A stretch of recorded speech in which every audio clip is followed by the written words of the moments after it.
bounce into the second half of the season. The St. Louis Cardinals will open up at home against the Arizona Diamondbacks, the first of 3 on this weekend set. Welcome to Cardinals Baseball. Al Raboski, Dan McLaughlin, and this should be interesting. A Diamondbacks team that a lot was expected from. The Cardinals, we weren't sure what kind of team we were going to have at the beginning of the season, but all of a sudden, as you look at the division leaders, Al, the Cardinals are 2 games out in front. 2 games out in front, but boy, it is bunched up in the Central Division. You can see the other leaders, but right now the Cardinals have to win, and they have their ace on the mound. So that means it's Chris Carpenter, big number 29, gets that start against the Diamondbacks, 3-0, 2.23 ERA. Remember last time that he faced Arizona, that's when he got hurt. That's when he got hurt. He's won his last 2 ball games, so why not expect a third? So Chris Carpenter gets the start, and we're set to go tonight for baseball. When we come back, more of the top 10 moments. We're in the top 5 now. That's next on Fox Sports Midwest. Edging closer towards baseball tonight from St. Louis, Missouri. It's the second half of the season. Top 10 plays. Pat Paris has numbers 5 and 4. Number 5. We've seen some spectacular defense from Rick Ankiel before, and he was all over the 2008 top 10. And with more plays like number 5 on our list from April 23rd, Ankiel will be all over the top 10 again this year. Sheffield, right center on the move. Rick Ankiel, can he get there? Dives! Oh, what a play from Rick Ankiel! Rick Ankiel, no stranger to sacrificing his body and no stranger to top 10 lists. Hank the Tank's dive comes in at number 5. Number 4 isn't a play, but plays. And it didn't happen in 1 game, but over the course of 9 games from May 19th to May 27th. Over that span, the Cardinals put together a 7-2 record behind the strength of a starting rotation that played a continuous game of, can you top this? Over these 9 games, the starters threw 64 innings, an average of greater than 7 innings per start, and allowed only 40 hits and 7 earned runs for an ERA of 0.98. In 9 starts, the Redbirds rotation allowed no runs 5 times and held opponents to a batting average of just 170. This unheard of run of starting pitching comes in at number 4 on our countdown. And we'll finish that countdown tomorrow. Chris Carpenter gets the start tonight. A salute to our armed forces is next.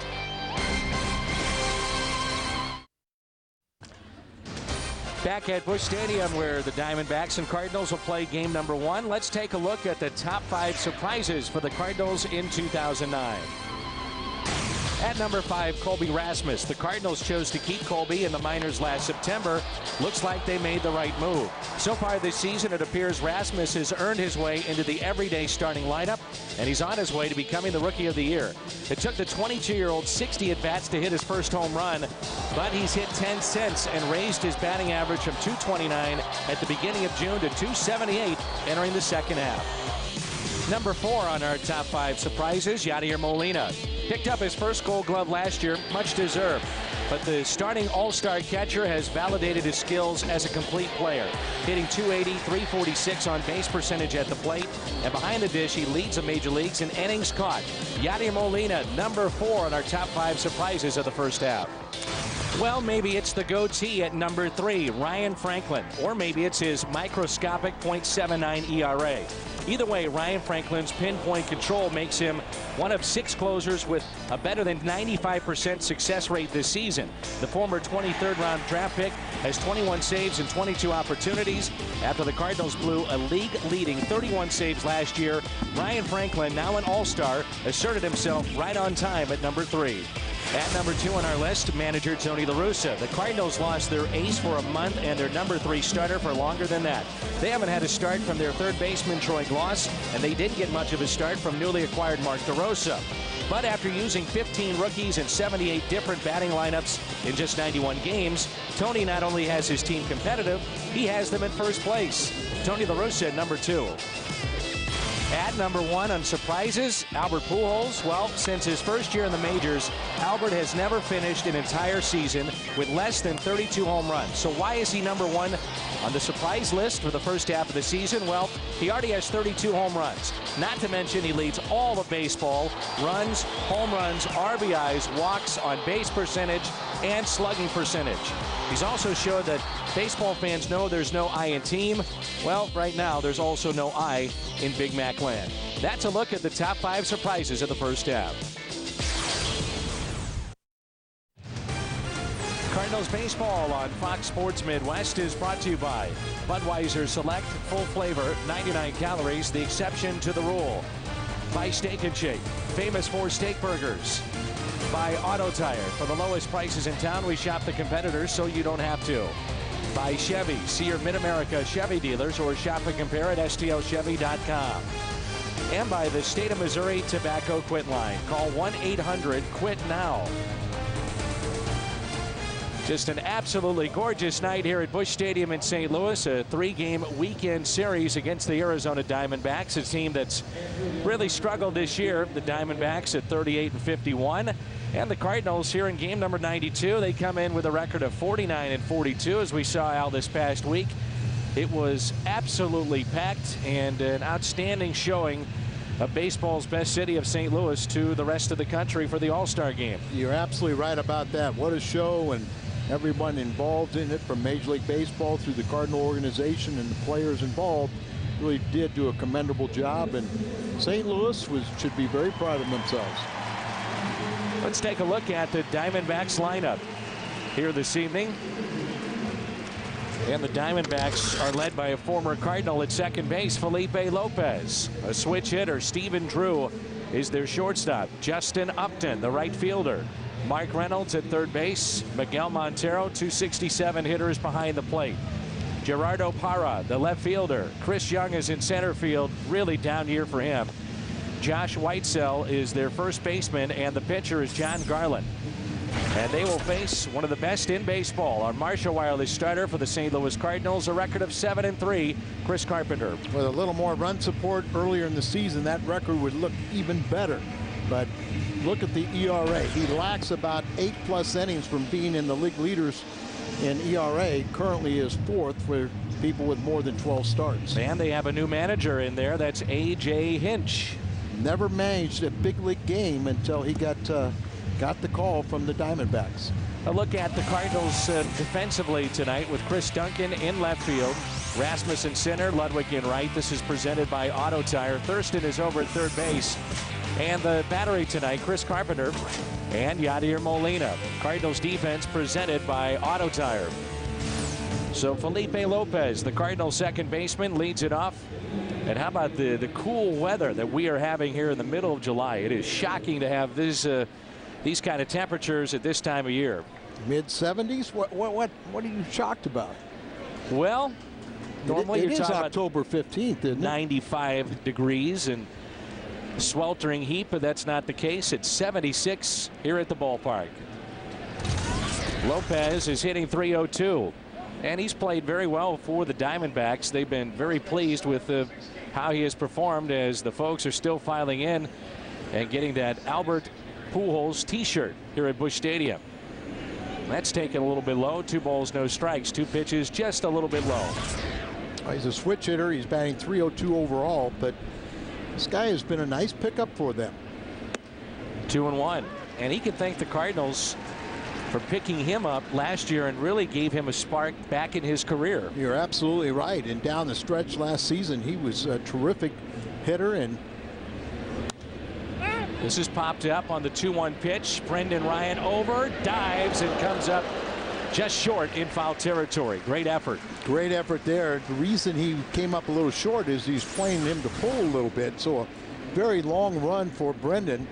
All-out effort, just dives, and it comes up a few inches short from his glove. But we've seen spectacular defensive play from Brendan Ryan in the first half. In many ways, a disappointing year this season for Arizona. Remember last year, they made it to the playoffs, and they have that young nucleus of talent that they've talked about for the last couple of years, but it hasn't come together this season. 2-2 ripped up the middle. And a base hit. And they got a very good baseball man in Bob Melvin fired. And an underachieving team, like you said, but they still have some pretty darn good athletes. Try to set up inside, ball over the middle of the plate, and hit right back up the middle. A.J. Hinch was their personnel director in charge of the minor leagues, and when he got the call to take over the big league club, it became his first game that he managed at any level. It's hard to believe that he would start at this level. Well, of course, he was a little, I talked to Tom Candiotti, a television analyst for the Diamondbacks, and he said, well, his very first game was kind of memorable too. He got to catch me, a knuckleballer, and he got to hit against Pedro Martinez in his prime. And Pedro, just a couple of days ago, signed with the Philadelphia Phillies. A fly ball into right, backing up Ludwig, and the catch made right in front of the track. Back to first Lopez. And it brings in B.J. Upton. And we talk about Pujols being the Cardinals MVP of the first half and probably the MVP of the National League. You have to look at Justin Upton and Mark Reynolds as two guys that really had pretty solid first halves of the season. Well, that's what we're talking about. They have some superior athletes and still part of the maturing process. But Justin, I mean, he's right on that accelerated climb. Upton was the National League's Player of the Month in May. Just an unbelievably talented family. You think about this guy here, Justin, and his brother is swiping bases every night with Tampa Bay. 0-1 pitch on its way. Tailing action in on the hands of the right-handed hitter. It's kind of the cutter speed there at 86 miles an hour. But a young, inexperienced ball club like Arizona really should have problems against Carpenter and all of his weapons. They do steal bases, though, but you got Yachty behind the plate to neutralize that. 0-2 pitch. Blocked by Molina, 1-2. And it's not Yachty. Most stolen bases are off the pitcher. And Carpenter, for a big man, has a very quick move and really holds those runners close at first. Talked to longtime catcher Tom Pagnazzi today. Did you? Yeah, and one of the things that we were discussing is Molina's arm and how many Gold Gloves he may win. Pagnazzi won a couple, and there's always been that pretty good recent tradition of catchers when you think about Pagnazzi. And you see the stolen bases for Arizona, 69, and Mike Matheny became a Gold Glover when he got here after he was released a couple of times. Goodbye. Breaking ball and a strikeout. Tom is retired in Arkansas and enjoying it. We've seen that great curveball, and usually he throws a much harder variety for a strikeout pitch. This one here just totally fools Upton, but that's almost like his get ahead first pitch breaking ball. Here's Mark Reynolds. High in strikeouts, but he does hit some pretty good power numbers with 24 home runs. And the 62 driven in. Bobbled by Rasmus, and advancing on that play, Felipe Lopez to third base. So base hit by Reynolds, and it's runners at second and third. I was speaking with Colby before the game, and this is a base hit and an error on Colby. Said he really enjoyed the All-Star break. He was at FanFest, signed autographs one day. Said I was lifting a couple of times, but mostly just got some good meals in and relaxed. First full season now in the big leagues for Colby Rasmus. Not a bad first half for him either. No, not at all, especially after a slow start. He's really picked up the pace, and Montero is on a tear.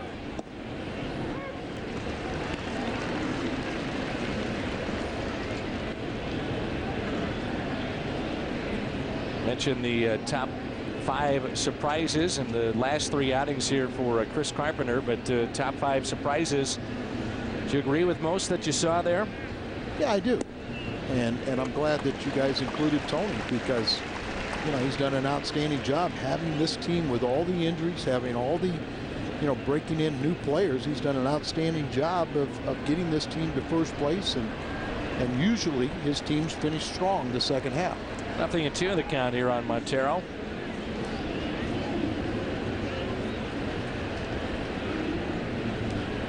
Five home runs, 19 RBIs, and among major league catchers since June 27th. He's hitting .373. That's best in the big leagues. Trying to get him to chase that breaking ball and taken in the dirt. The Cubs lead Washington 3-1. That's in the fourth.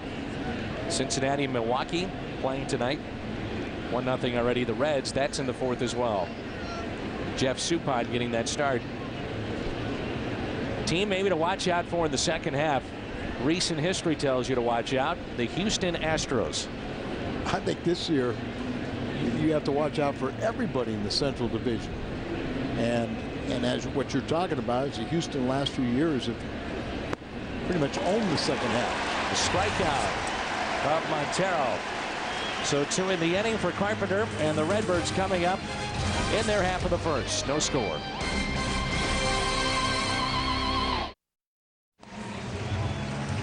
Bottom of the first, and there's no score here in St. Louis. A couple of base hits by Arizona, but those runners stranded by Carpenter.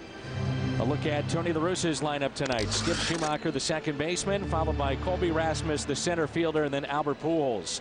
Ryan Ludwig, Chris Duncan, Yadier Molina, Joe Thurston, Chris Carpenter, and the shortstop batting ninth. That's Brendan Ryan. And this is John Garland, the Marshall Wireless starter for the Diamondbacks, and he has a record of 5-8. He had a career-high 6-game losing streak recently stopped. And they say the big problem for the first-year National Leaguer is he'll have one big bad inning. Schumacher even 300 first half of the season. That's taken low and in. 1 ball, 1 strike. Biggest problem early in the season for Arizona, it was the offense, but over the last couple of months, undoubtedly it has been their bullpen. And Blaine Boyer actually is now pitching for the Arizona Diamondbacks. That's the right. Former Cardinal. Well, one of the aspects too, and we'll see what's happened. Garland has committed 3 errors, but on the season, the Diamondbacks very porous with 80 errors overall. And if you have the big innings and you keep on committing errors, that'll lead to big innings. It's pulled foul. 1 ball and 2 strikes. And they also definitely missed Brandon Webb. Danny Herron will go tomorrow. Now, initially, A.J. Hinch said that Herron would start on Sunday afternoon. That's not the case. He'll get the start tomorrow. He's been the ace of their staff. Quality start in all but one of his starts. And at times he has been dominating this year. And you look at Danny Herron's ERA, it's been terrific. And there's a look at the All-Star for the Diamondbacks. Danny Herron, 9-5 and a 2.01 ERA. Well, you remember early in the season, he was giving up about 1 run a game, and not all of them were earned runs, and he was losing.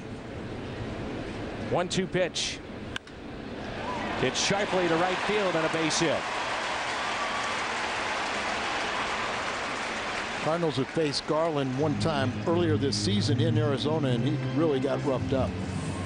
A look at the defense with Parra, Young, and Upton in the outfield.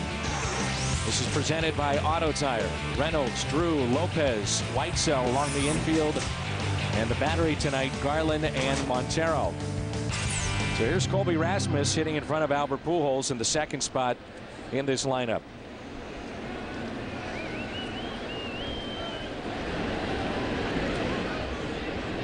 And the players still sporting their mustaches, some a little bit more prominently than others. Yeah, but we can see Kobe's now. At least on one side. 10 days of work there. Rasmus, potential double play. On to first, and they got him by a step. Boy, Lopez had to get that out of the glove quickly to Stephen Drew. 4-6-3 double play.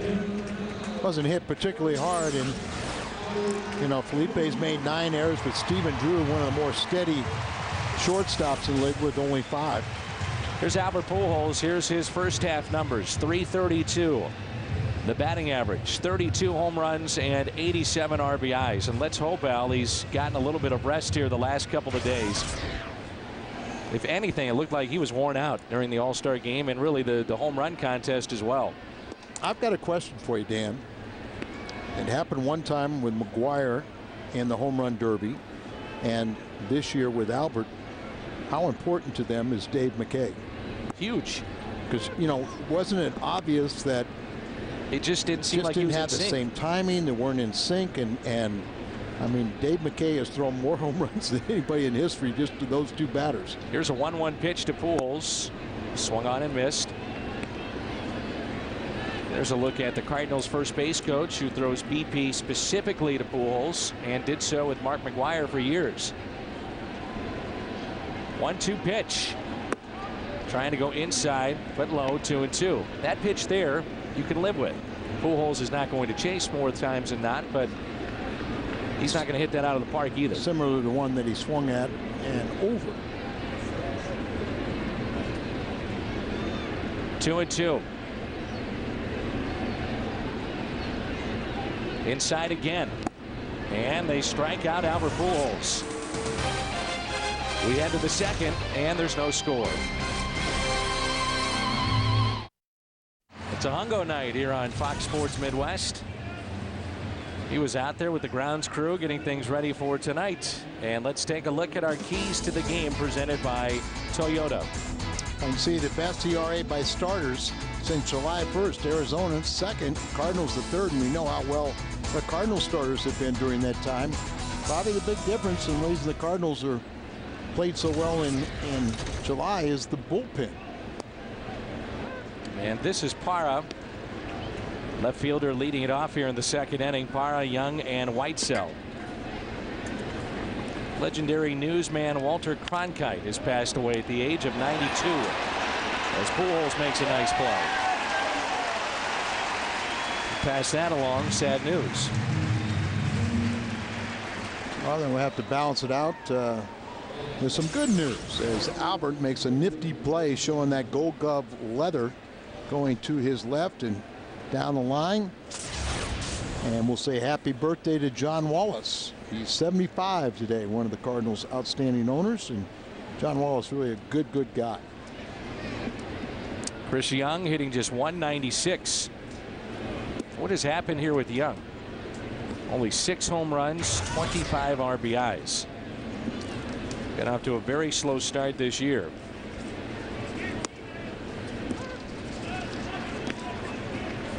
Let's see if now Carpenter really settles in. 1 ball, 1 strike.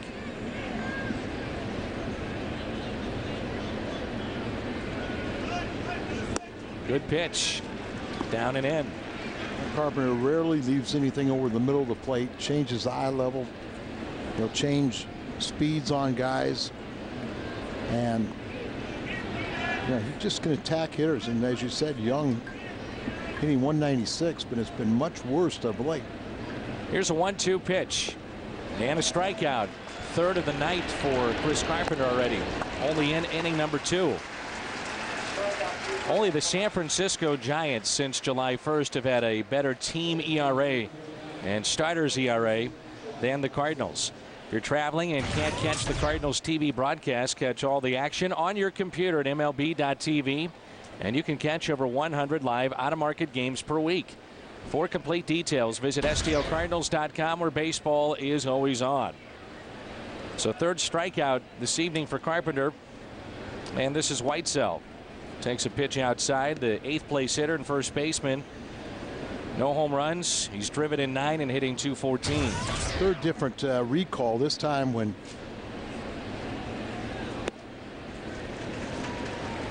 they got rid of. Well, anyway, this kid, you know, is right now they say he is swinging at anything and everything all over the place. So this is not a good combination with Carpenter on the mound. 2 outs, nobody on, and here's a 1-1 pitch by Carpenter. Inside, backed him off the plate. Home plate umpire tonight, Marty Foster. Chris Tiller is over at first. Angel Campos at third base, and John Hirschbeck, he's the crew chief. He's at second base. 2-1 is just foul. 2-2. We move to the bottom of the second. We'll have an update from Jim Hayes concerning many of the Cardinals that are injured some guys trying to make their way back from the minor leagues, like a Khalil Green, Troy Gloss. Where's Mark DeRosa sit? Some good news with him, so we'll find out more as he had the chance to visit with John Mozeliak in the pregame show. 2-2 pitch. On the ground to Albert. And some kids enjoying some Friday night baseball here at the ballpark as well. No score midway through 2.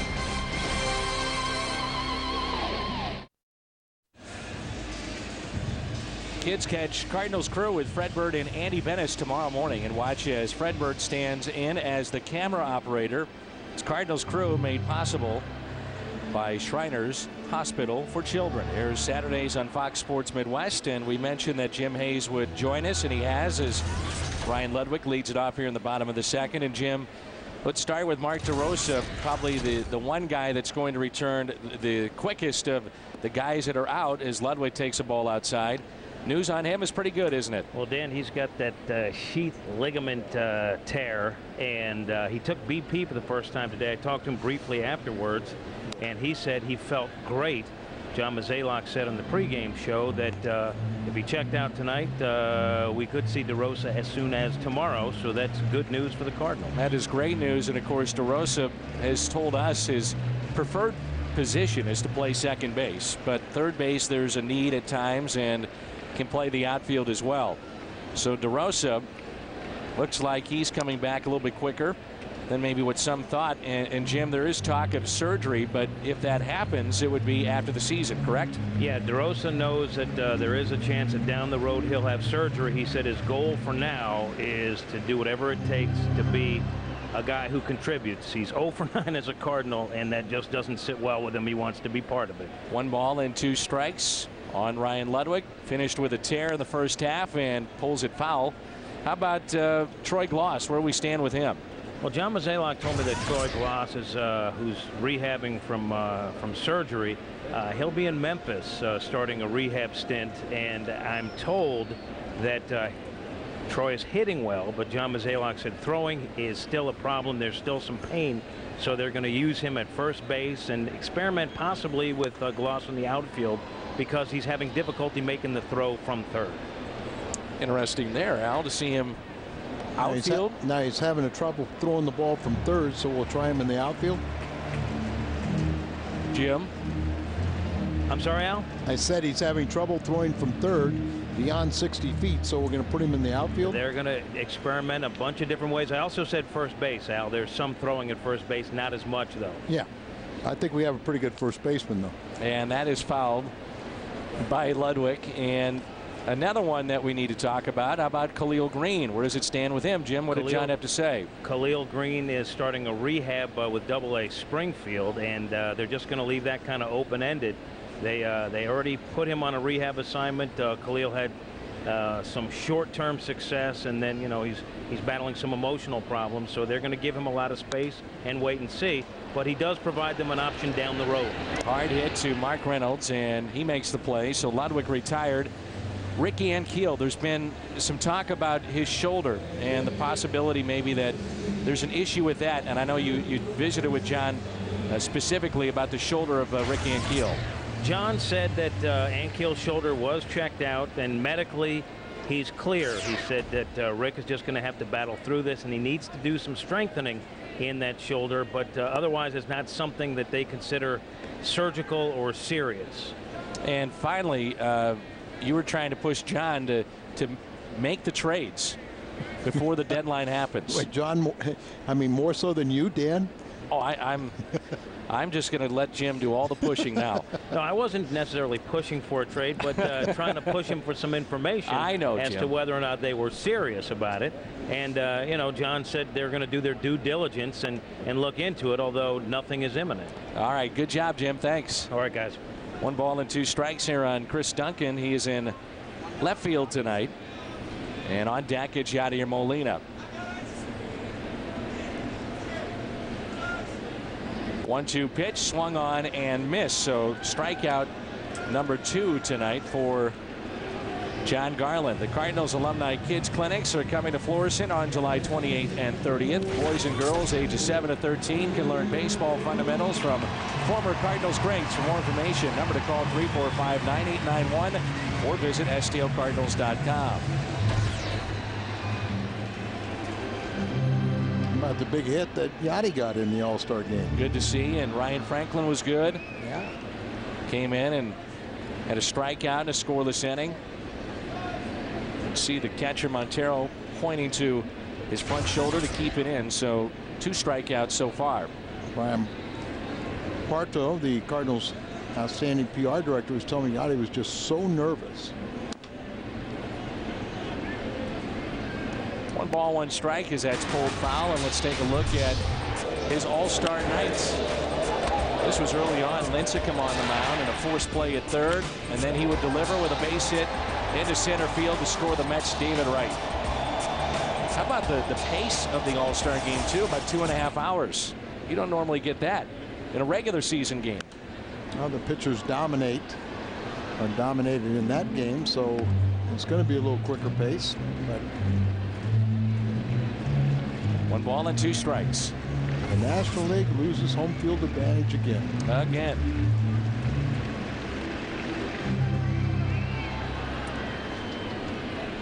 Heath Bell, the losing pitcher from a team that won't go anywhere near postseason.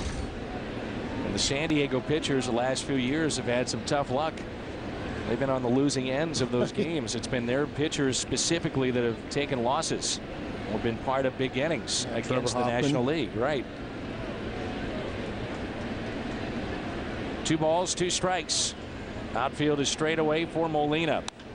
And that's pulled off the bag. A fair ball and a base hit for Yachty. Second Cardinal hit tonight. Nothing that Mark Reynolds could do there. Yeah, Reynolds is diving behind the bag, but it hits the bag and no chance. Stephen Drew recovers. And good to see Yachty start out this way. He's been, he had a little dry spell, but he's been picking up the pace of late. That's a 3-game hitting streak for him now, just 3 for his last 7. So 2 outs and a runner at first base for Joe Thurston. Accomplishment for Joe to make it through the first half, as of course his career has been one that's been up and down, trips to the big leagues and the minor leagues. So 2 outs and a runner at first. You think about the first month of the season with Thurston and Brian Barden and what those 2 meant to the Cardinals. It was huge. A lot of production from the tandem at third base, and Barden back down in the minor leagues. Joe trying to hold down the spot until DeRosa is activated. Good play by Montero. That's good news, as Jim reported, that DeRosa could be activated as soon as tomorrow. And when he was first acquired by the Cardinals, he was seeing some of the toughest pitching in baseball. He could be activated and in a starting lineup tomorrow. Welcome back. You get Dan Herron. Right. But I mean, it's a great trade for the Cardinals, and he's going to contribute big. The 2-0 pitch to Thurston. A strike. And say if you get Troy Glass back, DeRosa could go to second base, Schumacher could go to the outfield, or he could go into the outfield if you have a left-handed starter on the mound. Very versatile. A 2-1 pitch on its way. Thurston, base hit into right field. This is one of those times where you have the pitcher batting 8th and you wish you had him batting 9th, as Carpenter will hit. So back-to-back singles. Just pulls it through and into right field. Dan, what would you say? I mean, in your mind, and we're not talking about any statistics, just talk about out of memory banks. Has it made a difference? Tough to say. You know, Rick Hummel did an article, the Hall of Fame writer of the Post-Dispatch, this was about a year ago when Tony was doing it every day. And in his research, wasn't much of a difference one way or another. I know what I prefer, and that's to have the pitcher batting 9th. That's my preference. But, you know, you can do it any way you want. Just the beauty of the game. Everyone has an opinion. And when you think about Tony, he's got Pujols he wants to have hit in the first inning and then make him more of a cleanup type hitter by having that 9th place hitter essentially be a second leadoff man. Here's the 0-1 pitch. There's the Hall of Fame writer, Rick Hummel, just an outstanding writer and really a good guy. But I think the interesting thing is when Tony employs the pitcher in the 8th spot, many times it's him telling or him believing that his team is going to be offensively challenged. At the beginning of the season, when they got off to a great offensive start, the pitcher batted 9th. But then when they hit May, the pitcher started batting 8th. And an easy force play at second. And we played 2. There's no score. Cardinals baseball on Fox Sports Midwest is brought to you by Kia Motors. To learn more, visit kia.com. By the Casino Queen Hotel and Casino, home of the loosest slots. And by McDonald's. Better set your alarm. Sausage burritos are just $1.19 only at McDonald's. That shot right there taken by Tony West. And we want to thank Dave Gilbert for allowing us in that building to take that beautiful shot of downtown St. Louis and the Arch.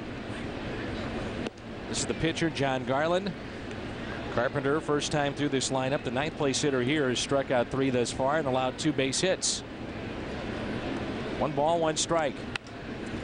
And a base hit into right for Garland. His 3rd hit this season and 6th overall in his career.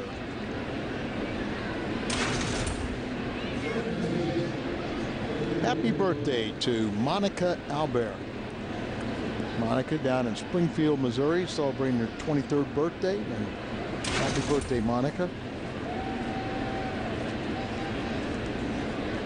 So at the pitcher at first base, and Lopez hitting from the left side. Pujols playing behind that runner at first, and Felipe is showing bunt. It's the kind of situation, if he's showing bunt with a pitcher at first base, you'll see the Cardinals be very aggressive trying to get that lead man. Well, it's in this situation you commend the Cardinals and playing Pujols back. You know, if Garland wants to take off, you know, Yachty will gun him out. That's sliced the other way and a base hit. Garland to second and stops there. So back-to-back base hits going the other way. Want to make sure and say hello. They're watching tonight in Indiana. Chris Smith, Cameron Smith, and Abigail Smith. Chris, of course, PGA golfer, and Cameron and Abigail are feeling much better. And big Cardinal fans, they don't miss it back home, and wish them nothing but the best. Can't wait to see them here at Busch Stadium and up in our booth. That's right, Chris. You get those kids and yourself up here, and we'll do something special for them. Absolutely. So bunted in the air and a play for Molina. And Thurston, have to retreat to third base, make sure the runner wouldn't advance. How big is that out?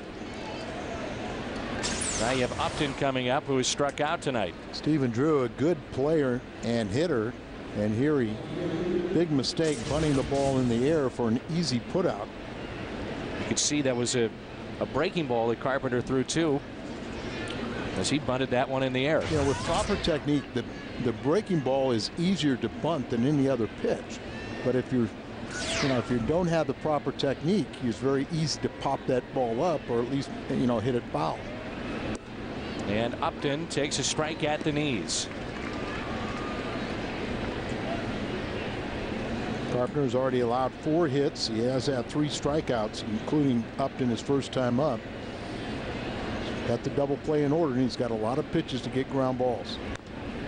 And that's strike 2. 1 out, runners at first and second. No score, just underway. We're in the 3rd.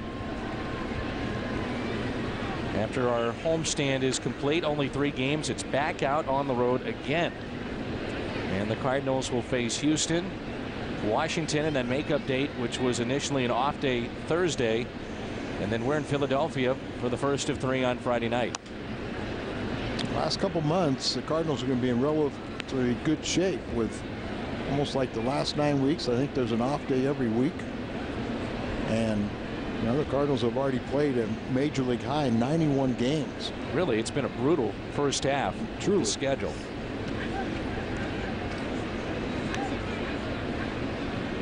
But they weathered that storm, and as I say, you know, this is going to be a real competitive race with about 5 clubs in the Central Division, all bunched up. No team is great.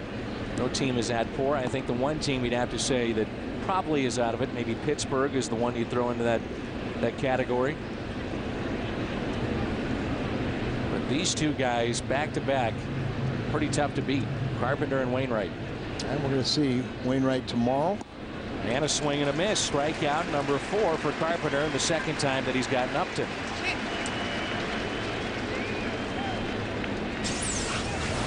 Well, Carpenter has so many weapons, and look at there, just a little cutter out away from him.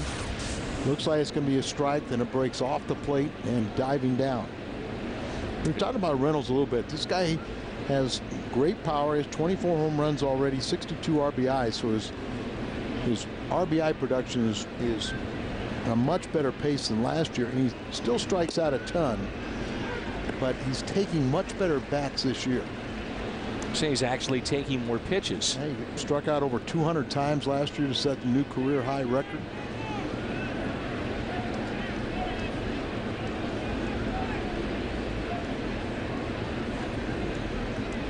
0-1 pitch with 2 runners on. Blocked by Molina. 1 ball, 1 strike. So did you take in FanFest and everything else that was going on here downtown? I did a signing one day and would love to have walked around, but had 3 signings a day, and just everything that I saw I really loved. And you know what I loved most? The stealth. That was awesome. Yeah, you're right. Force play at second. And the Diamondbacks strand 2. Brendan Ryan leads it off when we return. August 2nd is the Build-A-Bear Workshop Day at Busch Stadium. 12,000 kids ages 12 and under with a paid admission get a very limited edition Cardinals pup. For tickets, call 345-9500 or visit stlcardinals.com. And again, that is August 2nd. That is also a family Sunday. And that's when you can purchase a Terrace Reserve or Pavilion Reserve ticket. You get the free hot dog and soda. And after the game as well, you can run the bases on that date, August 2nd. So quite a giveaway that Sunday afternoon. Houston in town.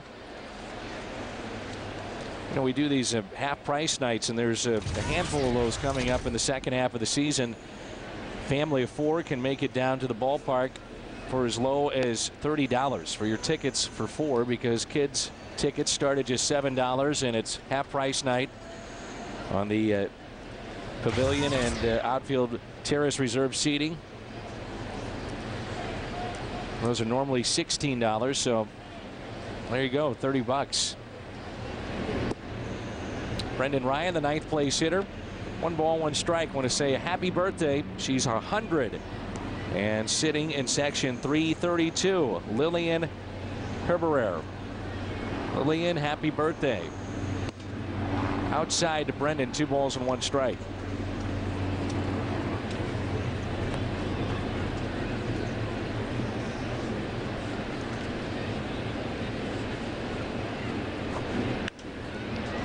In the air, out to right field. Backing up, Upton.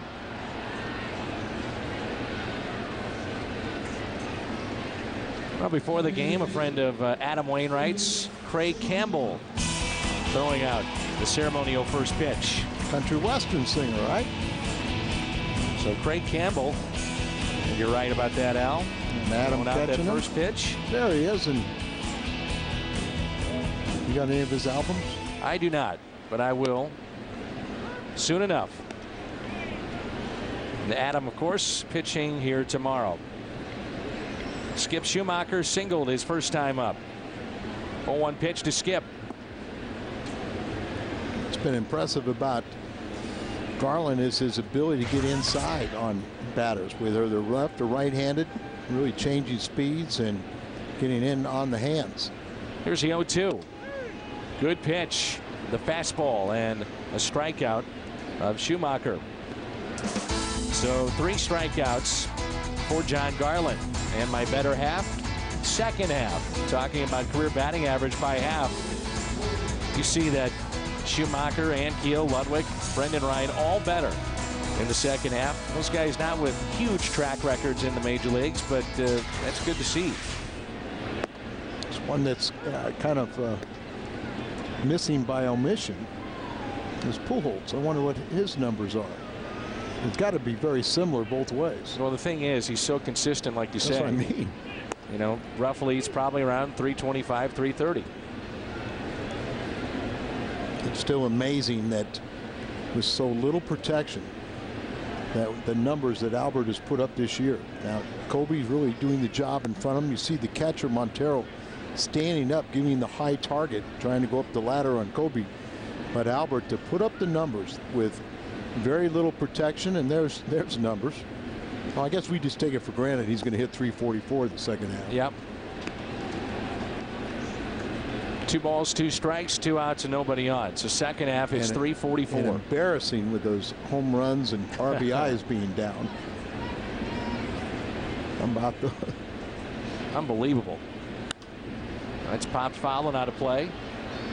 2-2 here on Colby Rasmus, first time up. Grounded into a 4-6-3 double play.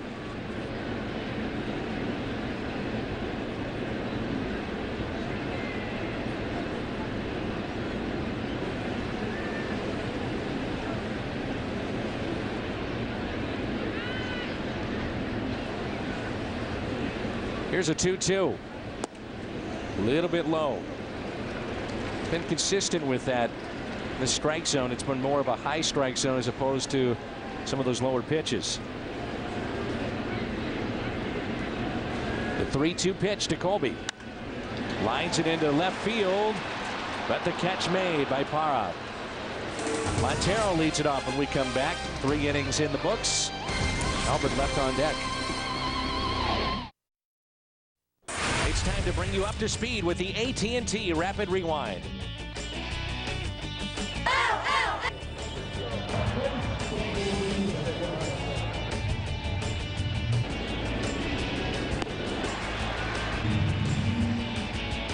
AT&T, the nation's fastest 3G network. AT&T, your world delivered. Back at Busch Stadium, you're caught up. There's no score. Arizona and St. Louis.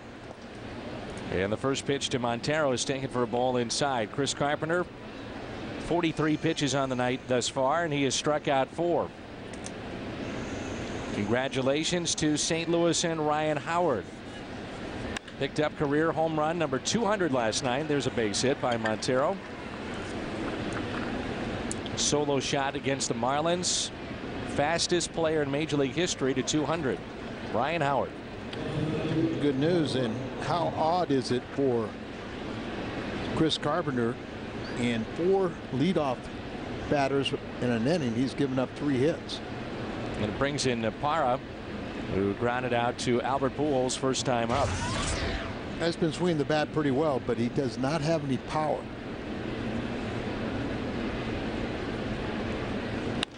And a ground ball. Double play. 4-6-3 on the double play. So many ways that Chris Carpenter can get you out. You know, he can be a power pitcher. He can get the ground balls when he needs them.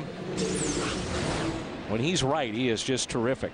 Nice combination there, and quick footwork by Brendan Ryan. But look at Schumacher, how much he has improved his second base. And you know, I think he is comfortable now that he really worried about would the pitching staff be happy with his play, and all the answers are yes. There's Chris Young, and he struck out his first time up. If you get Gloss back healthy and he can play third, he can make those throws, you can have a situation with DeRosa at second base, Schumacher in the outfield. Your defensive core out there with Schumacher, Rasmus, and Ludwig pretty darn good.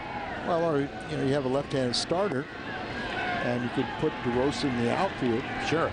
So a lot of different combinations, and that's the point, the versatility that he has, and the mere fact that you got another offensive weapon. 2-1 pitch.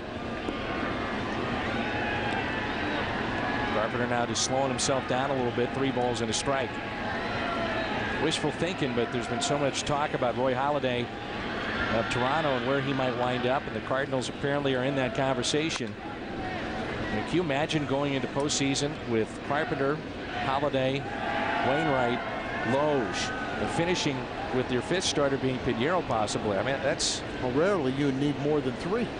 So, I mean, it's obviously a distinct advantage, and the reason why, and in my mind, one of the reasons why that, you know, the Cardinals have an opening with Halladay is because of Chris Carpenter and their relationship.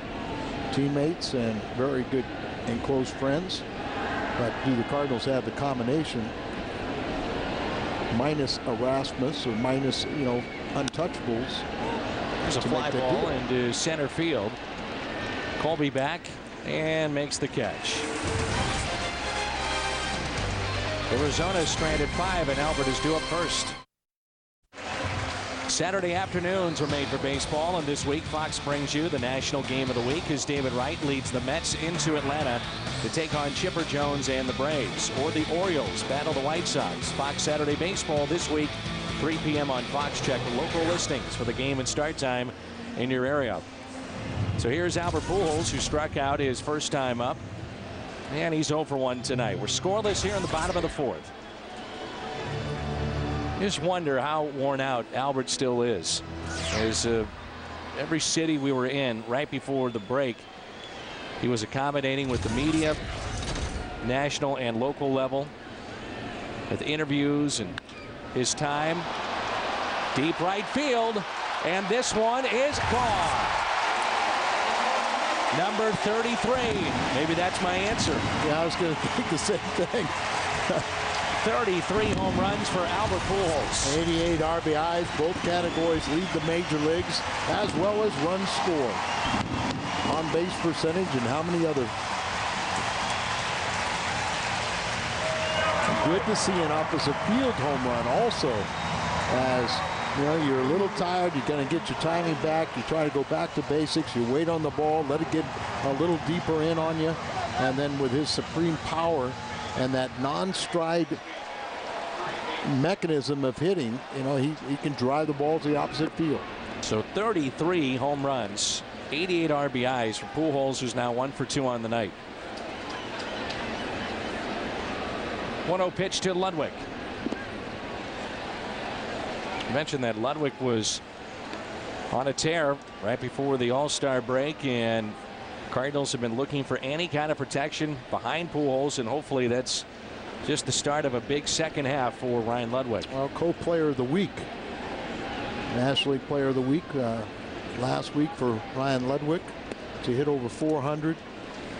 And you know, I remember became the first Cardinal in history to have two home run games in Wrigley Field in the same season. 15 home runs and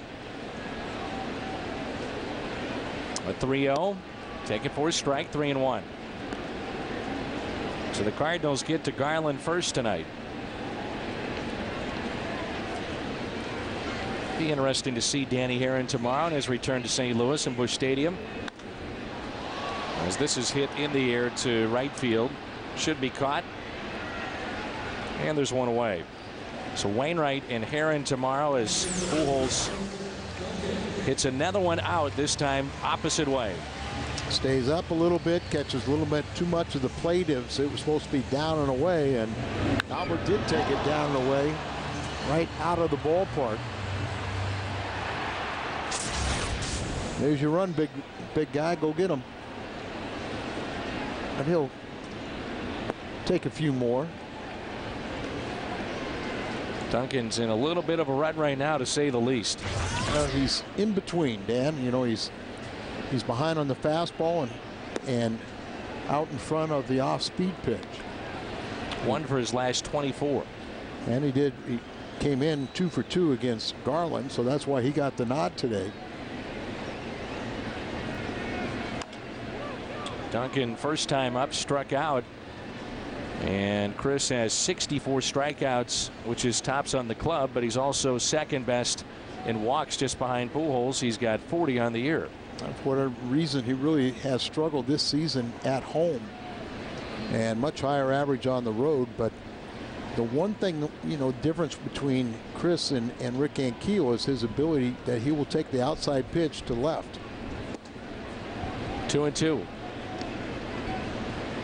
Beginning of the season too, you really felt that Duncan was going to have a fine year because he looked to be fully healthy. Spring training, yes. Yeah. Driving the ball. Home runs were up. Notice the shift they have in the infield, in particular. The shortstop playing behind second base, the third baseman well off the, almost playing shortstop. You're seeing the first baseman, second base, shortstop, and there's the third baseman. Here's a 3-2. Off speed pitch that time, tapped it foul. Again, though, this is one of those situations where you get a good look at it here. That new camera position that we'll be using here in the second half, where the third baseman, if you don't have 2 strikes on you, why not lay down that bunt down the third base line? Edmonds would wind up doing that a couple of times. That's inside, so the 41st walk of the season for Chris Duncan. Well, now you can stay in shape all year long with the Cardinals. This Sunday against Arizona, it's the Diet Coke and Deerberg's Exercise Mat giveaway here at Busch Stadium. 25,000 fans ages 16 and over receive this item as they enter the gates. For tickets, visit STLCardinals.com. And again, that is this Sunday. And that's also a family Sunday. You get the free hot dog and soda when you purchase your ticket. Base hit by Molina the first time up, and one of those situations you wonder if they'll hit and run. There would have been a good pitch right there on a ball away that Yachty's so good at going to the opposite field. And Sunday also the kids can run the bases after the game. Just disappointed that we're not going to see Max Scherzer pitch here in St. Louis. The St. Louisan that in the rotation for Arizona. His next start is Tuesday, and that will be against Colorado. He looked like he tried to go to the opposite field, but probably swung at a ball there. That's why he kind of took that little walk around and tried to recollect himself. 0-2 the count. But Duncan, his lead at first base, back in safely. Cardinals with a home run, a solo shot by Pujols. Fly out by Ludwig. Walk to Duncan. And now Molina. No balls and 2 strikes. One of the toughest to strike out in the major leagues.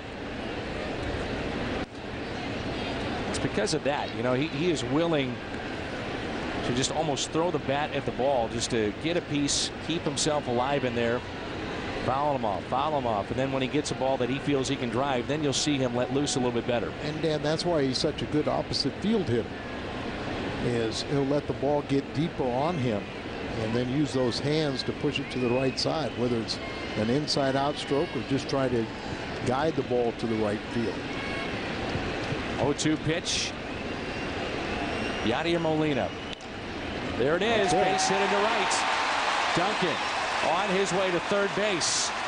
And the throw is not in time. Cut off, and it's first and third with 1 out. Good base running by Duncan to know that, okay, the ball's not hit hard enough to where it's going to get to the right fielder, Justin Upton, in time. So Yachty with that opposite field stroke, there you see it, just going out there, guiding it to the right side, and Duncan recognizing he can go to third.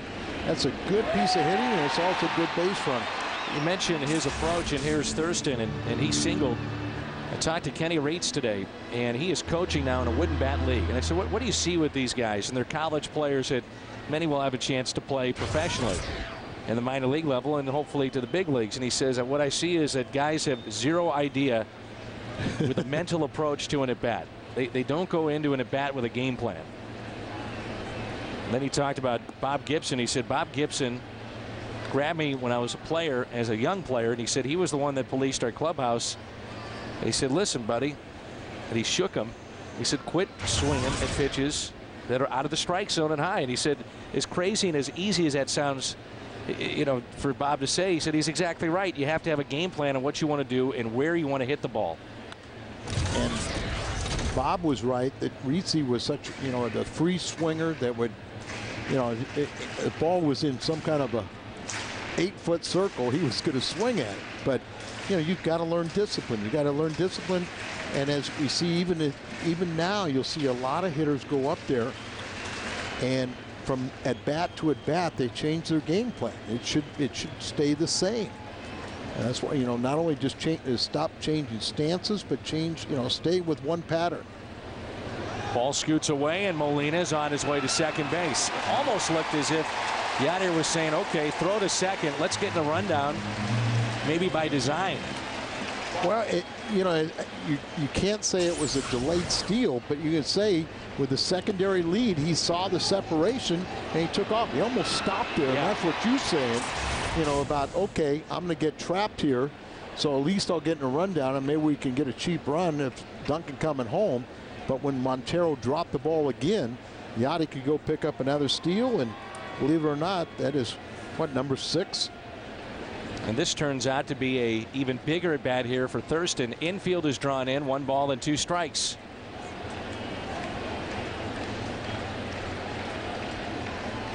Got to put the ball in play here. At the very least, you need to sacrifice fly or pull something to the right side. But with the infield in, you know, you can, you know, you have more hitting lanes. Now you do have Carpenter on deck. First base is open. Wonder if A.J. Hinch thought about the possibility of the intentional pass here, or just basically pitching around Thurston to see if he would chase. When he got the 2 strikes, it kind of changes that aspect. But certainly you're not going to give him much to hit. Right. You're going to, you know, you're going to kind of go out there and try and get him to get himself out, either the pop-up or the strikeout on the infield. And you'd like to think, even if Thurston walks, that with 1 out, Carpenter could come up and he could put the ball in play and hopefully get an RBI. So a 3-2 pitch to Joe Thurston. Got a hanger. Pulls it foul. Foul ball. A couple rows deep now. 3-2.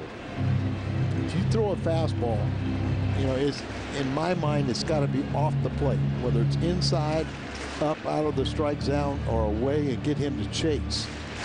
You're willing to take the fact that the bases are loaded, but it would be a major mental mistake to allow Thurston to get a base hit. 3-2. And Thurston swings and misses, so big strikeout there. Like a cutter. There's 2 outs. Come inside and goes that little cutter, and you try and get it up right around the hands, and it's a big strikeout, biggest of the night for Garland. So pitcher Chris Carpenter grounded into a fielder's choice. First time up, and he's 0 for 1. Runners hit second and third. Carpenter chops one towards the middle. Gloved by Stephen Drew, and he makes the play, and the Cardinals strand 2. They've left 4 on tonight. Home run by Albert. 1-0 St. Louis. Back at Busch Stadium in St. Louis, this date in history, back in 2000, on the first pitch he sees in the major leagues, Chris Richard homers for the Cardinals. Kind of a tall, lanky outfielder. First pitch that he saw, and he homered.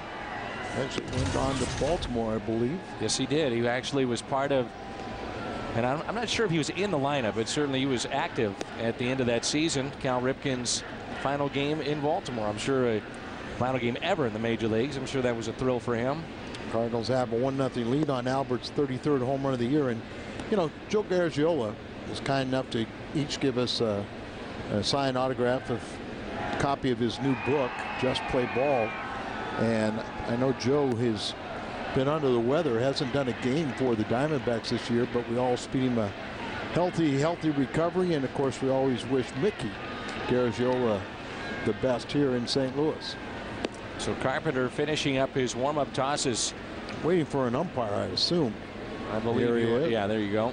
John Hirschbeck, Mother Nature called, apparently.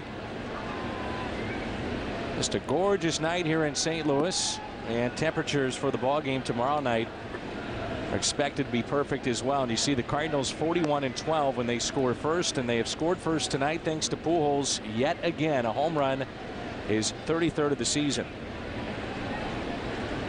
That's another thing that Tom Pagnazzi and I were talking about. He said if I was on the other side coaching or managing, so when it comes to pitching to Pujols, it's going to be few and far between that I even look at throwing him a pitch that he can swing at. He right now is the best player in baseball, arguably, and could go down as one of the greatest hitters ever. We're watching him on a nightly basis, and he's doing things that people have never done. You see the home runs by direction, so just his second to right field. Yeah, that's a little surprising, but in my mind, that was very important that he did go to the opposite field, drive that ball out. I think with any hitting coach or manager, even guys at this level, you get concerned coming after the home run derby of bad habits. And when you see a guy stick with that and hit it to the opposite way, you get the feeling that he's locked in. He's right on the pitch. It's a very good point, because you're traditionally seeing a guy trying to jerk the ball to left, and as we noted, it was quite obvious to me that he missed the location or the ability of Dave McKay to hit his swing. 2-0. Dave McKay has thrown more home runs in batting practice than anybody I can think of, because he's worked exclusively with Albert's group, and when Mark McGwire was here, he threw to Mark McGwire. Of course, he did that back in the days of Oakland on top of it.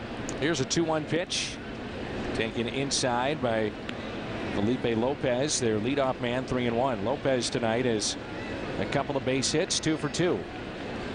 We're in the 5th. It's 1-0 Cardinals. Popped foul and out of play.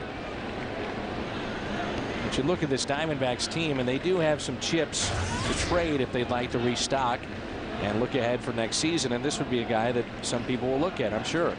The interesting thing with me with Hinch's background, player development, you would like to think that would be a viable option for them down the stretch, of bring up some of their blue chippers and maybe lighten the payroll a little bit by trading some of their players off. And that's taken up and away. So a walk by Carpenter, and that's his first of the night that he has issued. So Stephen Drew will be the hitter. Stephen Drew is fly to right and also tried to bunt and sacrifice in the 3rd and popped out to Molina. There's guys like Drew in this lineup, and Upton. I'm sure there's still faith in Chris Young. There are guys that they look at and value as very, very high prospects and very good major league players. Not really prospects anymore, but young players at this level. Yeah, and Stephen Drew is probably the leader of the pack. What he can do on all levels. If he's the leader of the pack, Upton's not too far behind. No, but his maturity level is there, and Upton is probably has a higher upside. 0-1 pitch. See, Molina thought about trying to pick off another runner.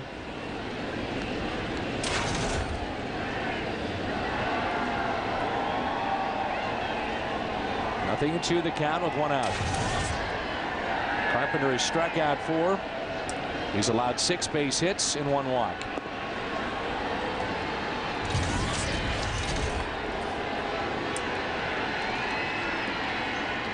Be interesting to see how John Mozeliak wants to tweak this team as we edge closer towards the trade deadline, as he visited with Jim.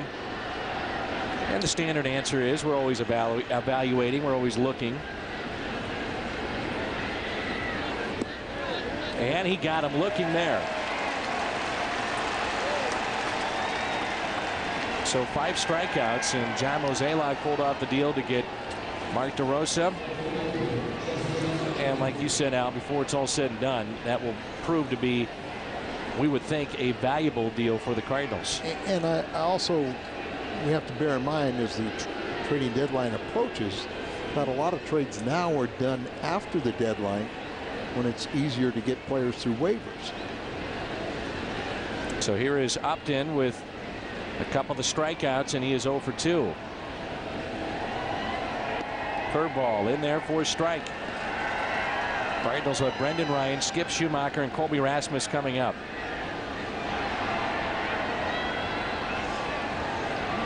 And if Upton just stayed in St. Louis. Same with Heron. Quick move that time. It looked like Lopez may have been leaning. We saw him be aggressive on the bases when he was with St. Louis last year. Has 6 steals and 9 attempts this season. But off of this combination of Carpenter and Molina, it's very difficult to steal. Good pitch. 0-2. Young hitters, you know, just become spellbound when facing Carpenter. His ability to, if he executes his pitches, they have very little chance because once he gets ahead with that breaking ball, rarely he's going to throw a strike, but they're going to be offering.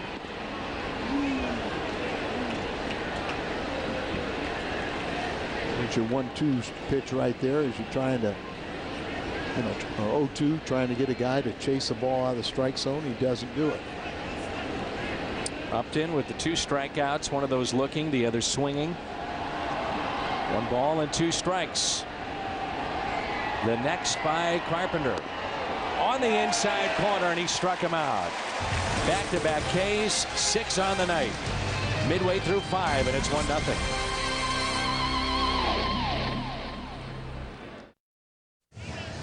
Bottom of the 5th, and it's 1-0 St. Louis. After the game, Cardinals Live is broadcasting from the Aqua Bar at Lumiere Place Casino. Watch player interviews and Tony La Russa plus Pat Paris and Rick Horton break down the game. It's U.S. Cellular Cardinals Live after the game on Fox Sports Midwest. Just a side note to Justin Upton. He's struck out 3 or more times in 3 of the last 4 games. 3 again here tonight. So here's Brendan Ryan. First pitch misses on the outside corner for ball 1. Ryan has flied out to right, 0 for 1 tonight.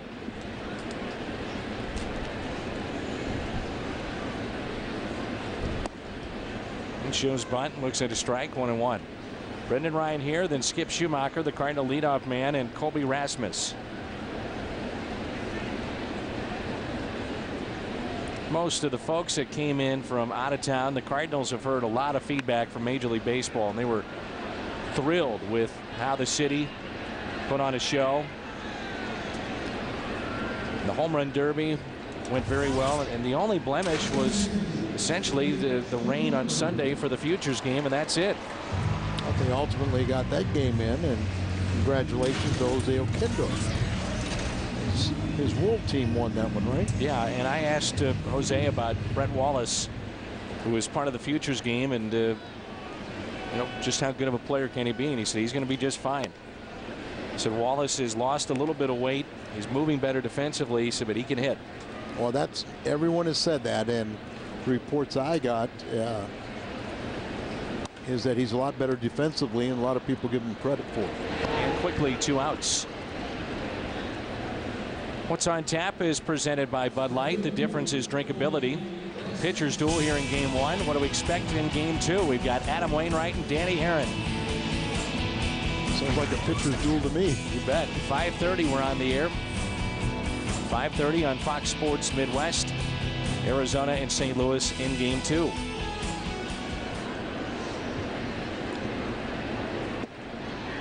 Colby Rasmus with Pujols on deck.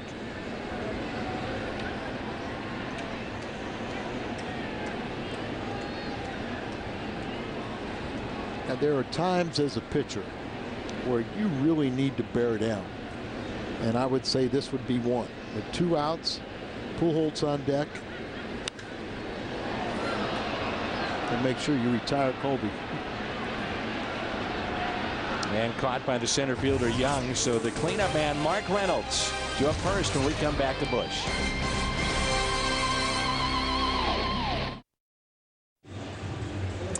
Turn now to the Aflac trivia question.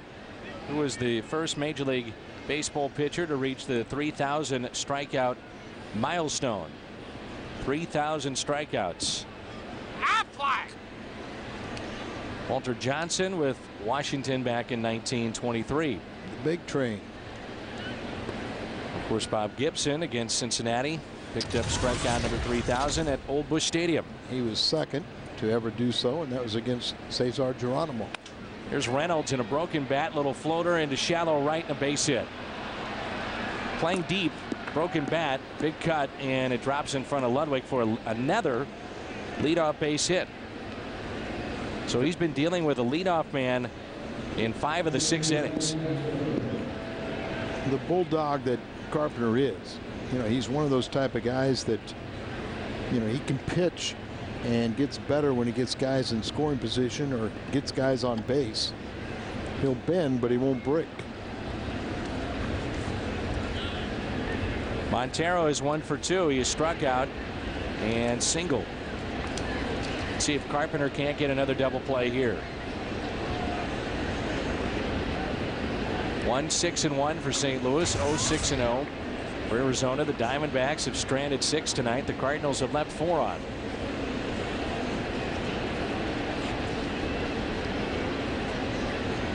Cardinals turned a 4-6-3 double play off the bat of Parra back in the 4th. That'll find the seats out of play. What's interesting about this division for Arizona, they got off to the slow start. They haven't played well this year, but while many consider them to be a favorite to be in the hunt for this division, it's been the Dodgers since day one. They've been running away with it. They have a 6.5 game lead, but San Francisco and Colorado, you figure those 2 teams will be right in the hunt for the wild card. And we're still a long ways away from the end of the season. You don't know what could happen inside their division. A lot of things can happen, but we have not seen the Dodgers. Next homestand will have Los Angeles for 4. Monday, Tuesday, Wednesday, Thursday, and then a weekend set with Houston. Seen very little of Houston this year, haven't we? We saw them one time here. One time here. We have not been to Houston yet. They're in Los Angeles. And we go there, start a 3-game set on Monday. And then that off day, which is Thursday, is now the makeup game against Washington, and then we'll be in Philadelphia. Throw behind and got him. He did it again. Molina guns down Reynolds at first base. Unbelievable, isn't it? Yadier now has 6 pickoffs this season and 32 in his career. And how and why people don't respect this throwing arm. Quick feet, that perfect throw, and Albert just lays the tag right there. He doesn't have to move the glove, as the glove's right there, slides it back and catches his hand before he gets to the bag. 6th time this year, 32nd in his career. You can't throw a ball any better than that, than what he just did to first base. I mean, that is on the bag. No, I mean, that's, with no wasted. Albert doesn't have to reach up, catch the ball, bring down the tag. It's right there. He just moved it slightly to put it in front of the bat. Here's a 3-1 pitch, fouled back, 3-2.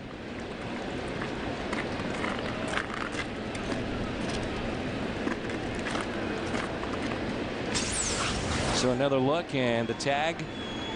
Throw right on the bag. I mean, it hits the bag if Alfred doesn't stop it, and then he slides the hand in front of the bag and seals it off. Montero fouls it back in a good cut. Parra is on deck, and Montero tonight is struck out swinging and also singled.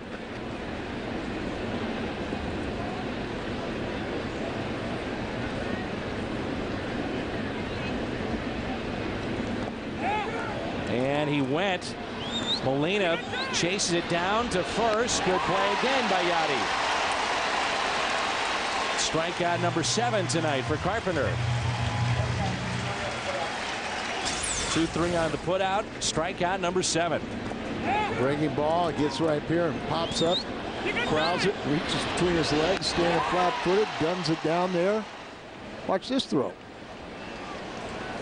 Right on the money. So 2 outs, and it brings in Parra, who is 0 for 2. Good hustling play there by Yachty. 2 outs, nobody on for Parra. 1-0 St. Louis.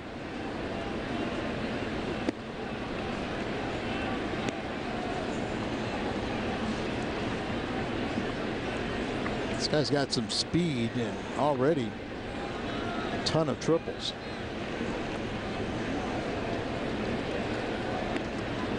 He's got 7 doubles and 7 triples.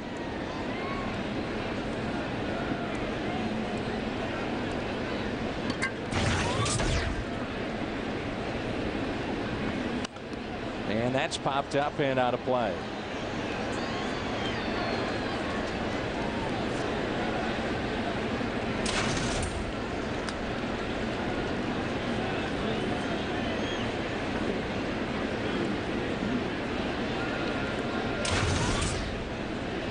Pitch count at 77, and a grounder hit too short. Take a look at the 3 outs this inning. A base hit by Mark Reynolds, but then he's picked off once again by Molina. Strikeout of Montero. Yachty had to chase that down. And then Parra, the ground out to short. 1-0 St. Louis.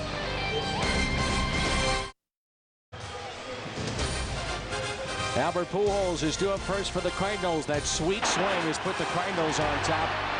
1-0. His solo home run, number 33 for Albert Pujols. And here we go in the bottom of the 6th.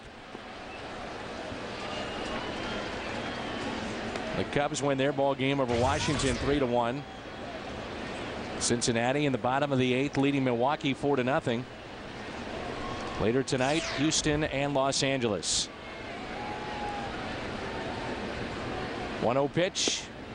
Take it for a ball. 2 balls and no strikes.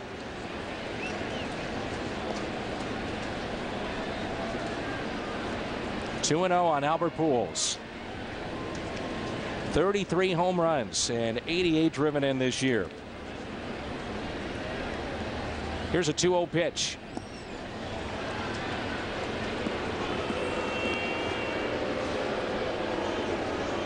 Garland's getting smart, isn't he? We talk about how Garland can't stay away from the big inning. And you can see once his pitch count gets up there, the hitter's average starts climbing. And the 3-0 pitch. Pujols down the left field line. Out of here. Goodness. Another rocket off his bat. Albert Pujols with 34 home runs. Dan, you sit there and you go, it's 3-0. Why in the world would you throw a strike? And then if you're going to throw one, why do you throw one to where he could pull it? 2 home runs for Pujols tonight. I was about to say, you know, the average gets up there, he can't avoid the big inning, and then you're sitting here, you don't want to necessarily walk the leadoff man, but when it's Albert Pujols and you're 3-0, he'll get a curtain call. That's just common sense, isn't it? Unbelievable. That home run was reminiscent of his home run that day game in Florida.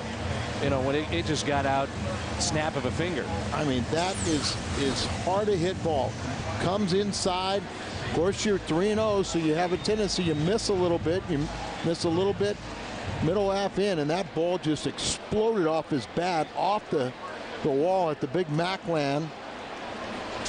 And I mean, there's common sense, and then there's, you know, trying to do a little too much. Al, he's rested. No issues with Albert. I'm glad you brought that to our attention last time up. 1 ball, 1 strike, and how quickly did it get out?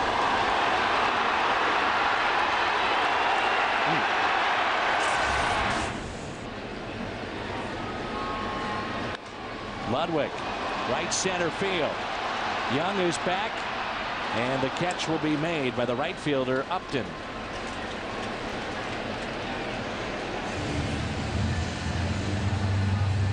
Well, tomorrow, 15,000 fans will receive a Cardinals-themed dog tag necklace, courtesy of Jack in the Box. Still tickets available. It should be a beautiful night for baseball and a great pitching matchup with Heron and Wainwright. So visit STOCardinals.com. Come on down and join us at 345-9000, the number to call.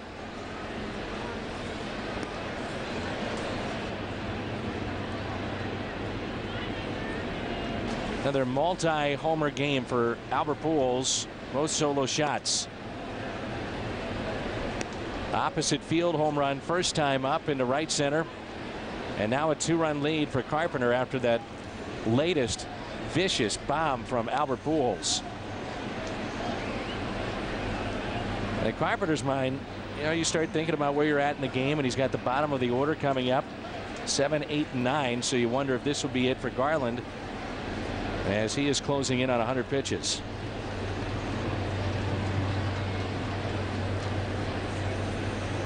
Number 92 is taken for a strike on the outside corner, and Duncan strikes out. That's 5 for John Garland. Garland's pitched a heck of a ball game, even considering the 2 solo shots against Albert. But 2 leadoff inning home runs. But the last one, you know, I'm sure he'll really question himself on a 3-0 pitch. That brings in Molina. Couple of base hits, 2 singles. You know, I've always been one to say that you've got to hit your way on, but you're talking about Albert Pujols. That is 2 for 2.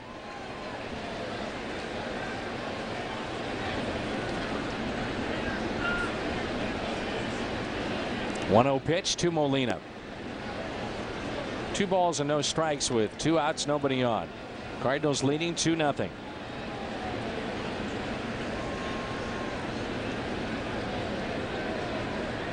What kind of numbers is Pujols going to wind up at as Molina grounds it for a base hit?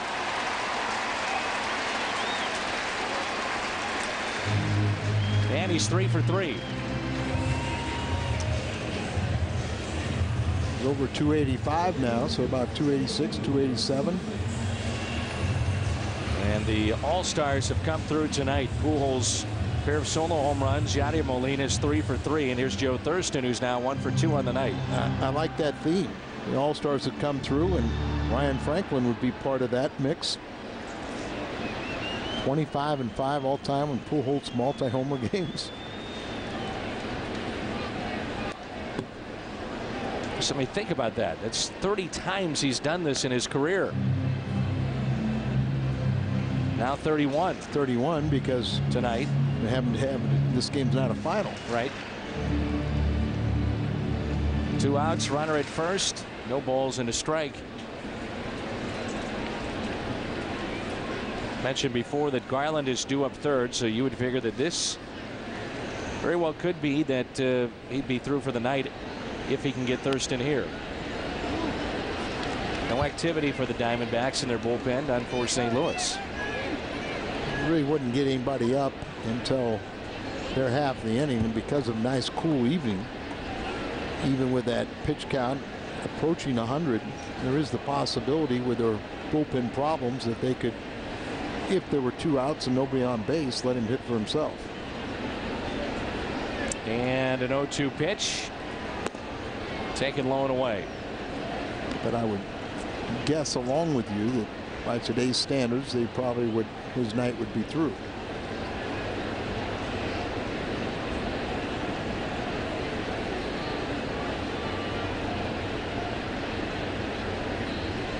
The next to Thurston, up and away. 2 balls, 2 strikes. 435 feet, the estimated distance of the home run. So hard to measure. I mean, they have a basic idea of where it is in the stadium when it hits. That thing's coming in about 200 miles an hour, it seems like. 3-2. It's very sophisticated. And you've actually done an extensive study on this, haven't you? I remember at the old ballpark, I went up one day, I wasn't working, and I asked them how they do it, and they basically had a chart, and somebody just kind of said, okay, this is where the ball lands, and it gives a measurement there, but it's all as a guesstimate. Sure. Thurston is in a key spot last time up with 2 on and 1 out, and he struck out. 3-2 and a changeup, and he strikes out here. Albert Pujols, in case you missed it, back in the 4th inning. Take a look. Opposite field home run, his first of the night. And he did it again. 2 home runs and a 2-run lead. So 2-0 St. Louis as we're in the top of the 7th. And let's take a look at our Mercedes attention assist of the game. And this is the pickoff. Molina to first and gets Reynolds. And that's our Mercedes-Benz attention assist of the game as we welcome Mercedes-Benz to Cardinals baseball. 6th time this season he's picked off a batter or picked off a runner at first base, and the 31st time of his still young career. And Albert Pujols, the other story tonight. First home run at 386 feet and the second at 435. 1 ball 1 strike on Chris Young. And a lefty is up and throwing for Arizona. They've got 2 out there, Schoenweiss and Zavada. Zavada is who I'm thinking. They say he's been pitching well, but it looks more like Schoenweiss's body.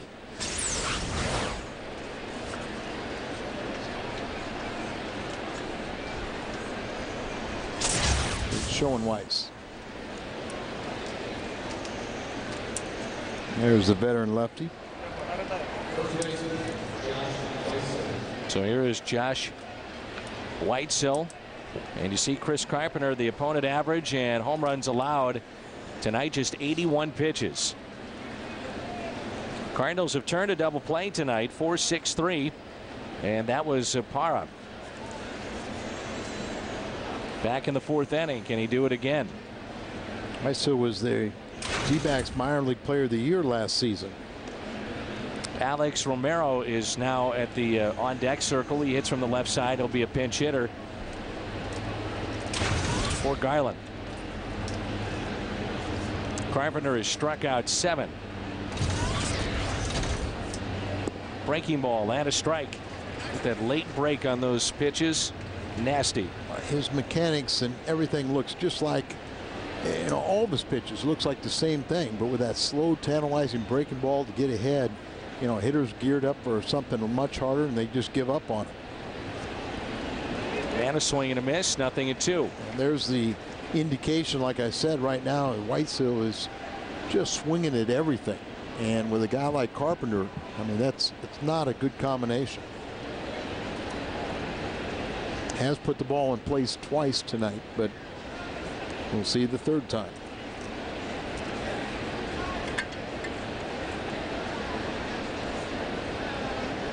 And the 0-2. Tied him up as that fouled that pitch off, but a good pitch up above the hands, locking him up. 1 final already in tonight as Seattle beat Cleveland 6-2. You mentioned that's in the American League, and the Cubs, of course, have won their bowl game 3-1, and now Cincinnati has just wrapped up. A fly ball into left.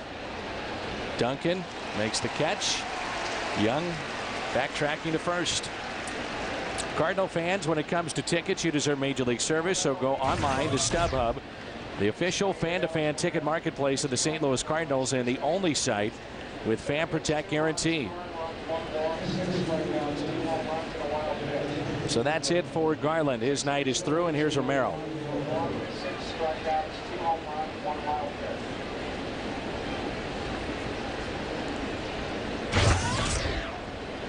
13 games, that's it this year, and he's hitting .310 with 3 RBIs.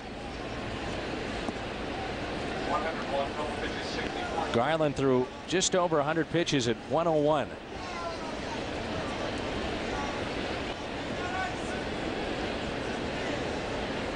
Thurston even with the bag over at third base. Pujols holding it first. Outfield straight away. 1-0 pitch. Taken outside. 2 balls and no strikes.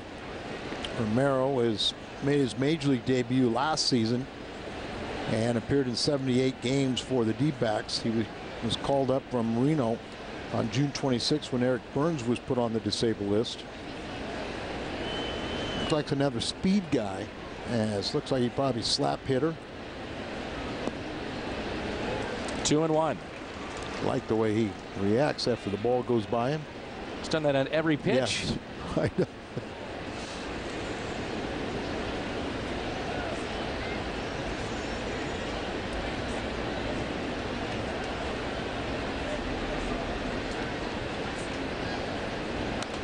Two and two. Carpenter now at 90 pitches. 2 up first for the Cardinals in the bottom of the 7th. Now the Cardinals have talked about trying to be very cautious with Ryan Franklin and his appearances this year and Kyle McClellan. I'm assuming that when you get to this point with a guy like Carpenter and you're trying to be extra cautious with him, you hit that 90 to 100 pitches. Pujols to second, double play. A rocket by Romero, and Albert was ready for it. Time to stretch. Bottom of the 7th here in St. Louis as Chris Carpenter has been magnificent once again here tonight. Let's go pitch by pitch on Romero, the pinch hitter for John Garland. I like the way he's kind of spreads his hands away after this, but once he swung the bat there and then flips the bat at it, but this time he hit a rocket right at Albert. But the old favorite of a pitcher, the 3-6-3 or any double play, speaks volumes.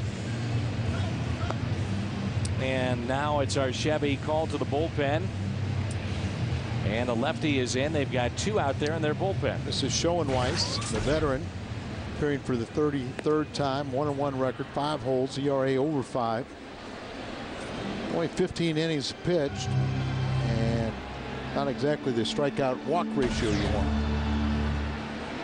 Cardinals baseball tonight is brought to you by AT&T. Switch to the nation's fastest 3G network. AT&T, your world delivered. At Busch Stadium in St. Louis, along with Al Raboski, I'm Dan McLaughlin, and here is Chris Carpenter to lead it off for the Redbirds in their half of the 7th. 7 hits aside, but the difference, Albert Pujols 2 home runs.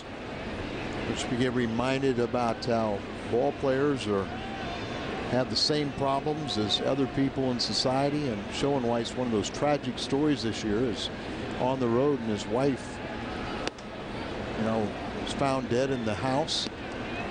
Daughter found her, and unconscious. They could not revive her, and so he was on bereavement leave, but just a tragic story. 1 ball, 1 strike on Carpenter. Pitch inside. Carpenter is 0 for 2 on the night.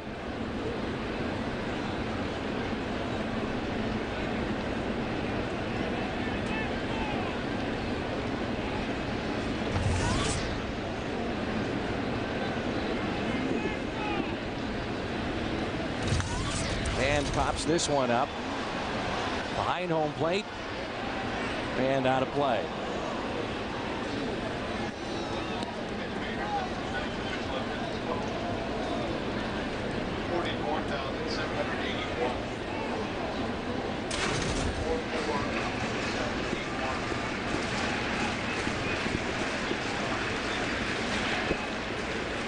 Two and two.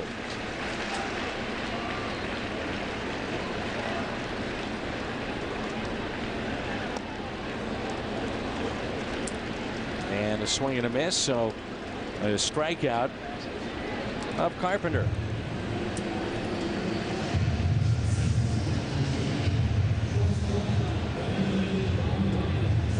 And here's Brendan Ryan, the 9th place hitter, and Brendan tonight 0 for 2. Interesting, they bring in Schoenweiss and they have a right-hander warming up, Vasquez, but Schoenweiss earlier in his career was a starter, and a lot of times guys like him have better success against right-handers than they do left-handed batters. Pitch inside. There's a look at the righty Vasquez. No activity for the Cardinals in their pen.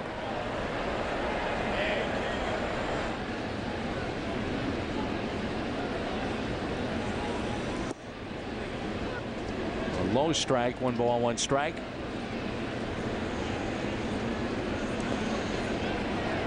Cardinals took 2 of 3 against Arizona earlier this year.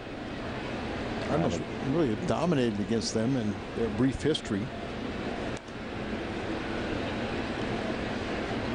It was amazing how quickly Arizona was able to win. It didn't take them very long once they got things going at the major league level to win a bunch of games and eventually get into postseason play. They were part of the very last expansion, and Major League Baseball finally gave those teams a fighting chance. The Arizona and also Tampa Bay, allowing them to build their farm systems for about 3 years before they got to the major league level. And so you started having an A ball, a double A, a triple A team before you went into the major league draft. But you're right, they spent a lot of money early in their existence. They won early. 2-2. And prior to last year, Tampa Bay was just really struggling trying to get to 500. Buck Showalter really was on the cusp of taking that team to the next level. Same thing with the Yankees after he was let go there. Well, remember that I think he was on their payroll these 2 to 3 years, being paid about $1 million a year, not even managing, but kind of handling the farm system and building that franchise. 3-2 and a check swing by Brendan Ryan, so he'll stand at first base with 1 out. Skip Schumacher will be the hitter. Schumacher has singled tonight, struck out back in the 3rd, and also grounded out.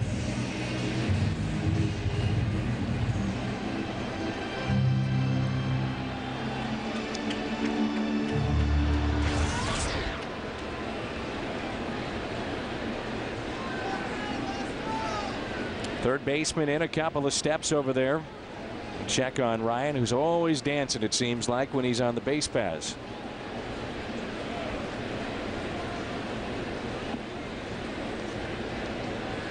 Hopping back and forth. Now, you talked about it, Al. You got to be very careful when you do that. And sometimes pitchers will kind of time you when you're leaning one way or in the air. There's a base hit into right. Brendan Ryan to second. Now on his way to 3rd. The throw offline just a bit. Aggressive baseball here by the Cardinals.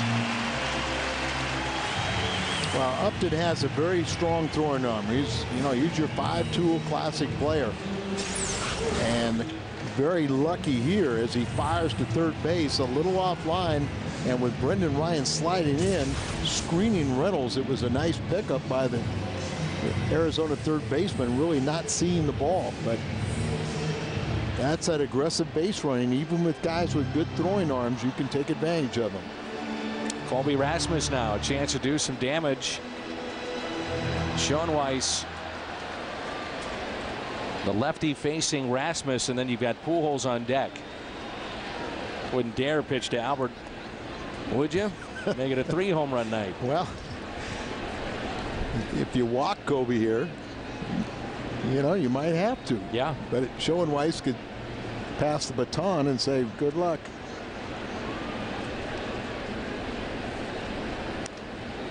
Foul tip by Colby. 1 ball, 1 strike. Either way, it appears it was probably Schoenweiss's last hitter.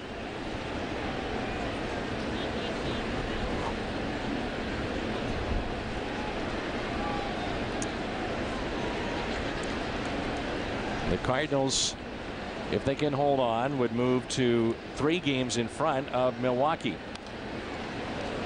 They lose tonight, Chicago wins, so they would stay 3 games out. Jose Oquendo and Brendan Ryan, let's take a look here. Well, just the little things that you've got to remind that base runner that, okay, the 3rd baseman still has the ball. You got your head down, keep your foot on the bag, because you don't want them to tag you out not knowing where the ball is. So just the little things that you always have to remind people of. 1-2. Well, a lot of times a base runner will step there and think the ball's back in the pitcher's hand and stand off, take a step off and get tagged out. And probably with the throw coming in, you can see that Oquendo's saying slide to the infield side as the throw went to the outfield side. Ooh, almost a wild pitch. Well, nice pickup by Montero. Runner at third base, that could have been extremely costly late in this game. A breaking ball out there, and he kind of stabs at it, but he comes up with it with the soft hands. 1 out, runners at first and third, 2 balls, 2 strikes, the count.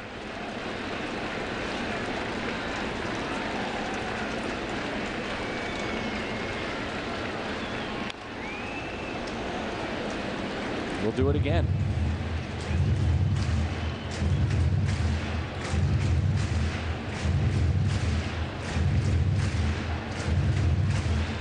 Atlanta pounding New York tonight, 11-0. That's in the bottom of the 8th. We have one more visit to Citi Field this year, a 2-game series. Rasmus, a swing and a miss and a strikeout. So here's Pujols. Already with 2 home runs. And I think they just signaled forward. So they're going to walk him with runners at first and third. They're going to walk the bases full.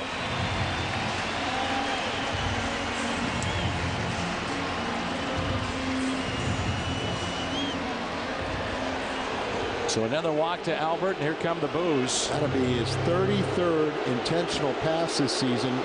The franchise record Albert set last year with 34. Can you blame him? No, sir. But why are you warming up a right-hander?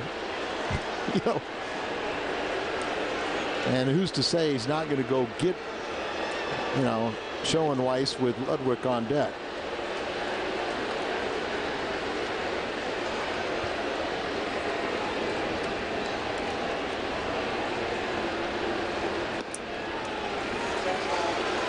And now he'll go get the right-hander.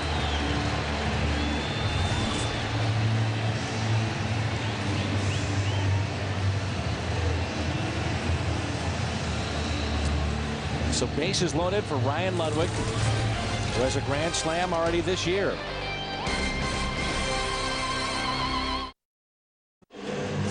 Big night for Albert Pujols. This is our Cabot Woodstained legendary performance. Pujols first home run opposite way. Then a monster shot near Big Mac land. Start of a double play. Cabot Woodstained legendary performance. A legend in the making, no doubt, Albert Pujols. Is involved in at least 3 nice defensive plays tonight also. And our call to the bullpen is the right-hander is in. It is presented by Chevrolet. Vasquez. See his numbers, his 29th appearance, 1 win and 3 decisions, couple holds, ERA approaching 5. Almost a strikeout per inning. And opponents banging 280 plus off him. So bases loaded for Ludwig. Chris Duncan is on deck. Brendan Ryan with a walk. A single by Schumacher. He's got a 2-hit night. The intentional pass to Albert.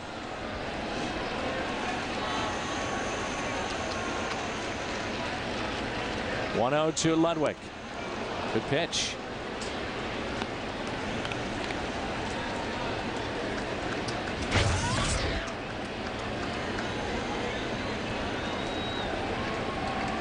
Tony La Russa, his club, with a 2-run lead here tonight. We're only in the 7th. Still a ways to go. Now this at bat can really determine if it's going to be an easy sailing the rest of the way. Taken low, 2 balls and a strike. So now Ludwig is in the driver's seat. Ryan Ludwig, one of the few guys that wished the All-Star break did not happen.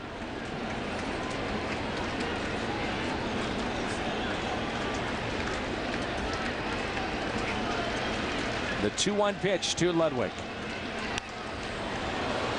You say that this year because he was on fire that final week in a great road trip for Ludwig. The year before, though, he was an all-star, and I'm sure he loved every minute of it. Yankee Stadium. And he hit 600 in the Chicago series, over 400 for the road trip. And the 9-game hitting streak still on the line. 2-2 pitch. 3-2. So they're off with this pitch. Ball in the gap. Should score 3. First year for Hinch. Couple of decades for Tony La Russa, and this crowd is on their feet.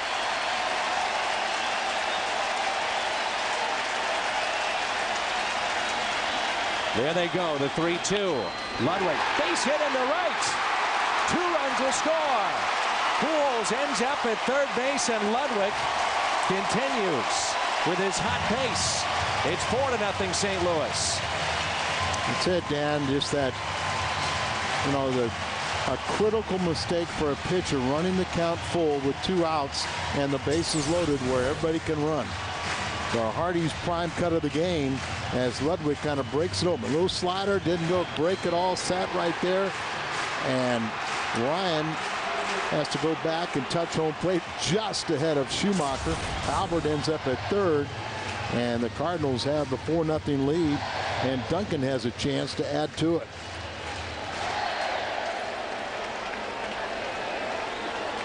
Pujols seemed to be about 2/3 of the way towards second base off of that pitch on the 3-2. Lefty, the other lefty out there, Zavada, is getting loose. I say Zavada has pitched extremely well, but has more success retiring right-handed batters than left. 1-0 pitch. 2 balls and no strikes. Which may be the reason why this right-hander is facing Duncan. Sure. I'm sure that is the reason. That's the one that makes sense. You got the lefty, you're going to use him here.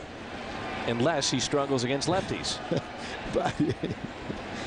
But you also say, why is he warming up? 2 balls and a strike. Because you got Molina on deck, so you're going to let him face a left-hander here. If he doesn't get Duncan out, then you bring in the lefty to face the right-handed batter because he has better success against righties. You're kind of in trouble. Or you're doing a lot of explaining. The 2-1. Duncan with a fly ball into shallow right. And we have played 7 here at Busch Stadium. Cardinals with Ryan Ludwig single. They scored 2 more and they lead at 4-0.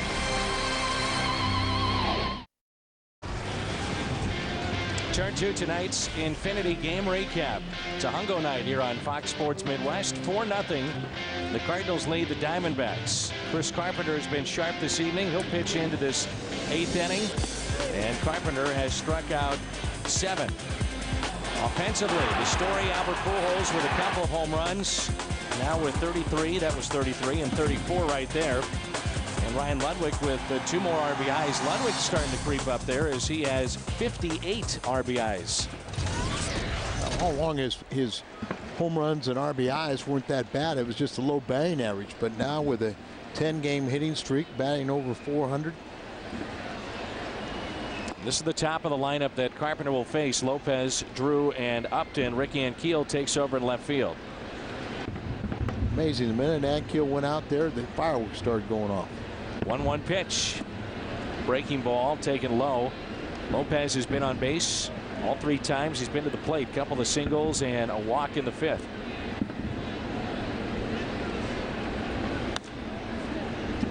Thurston there. And makes the play.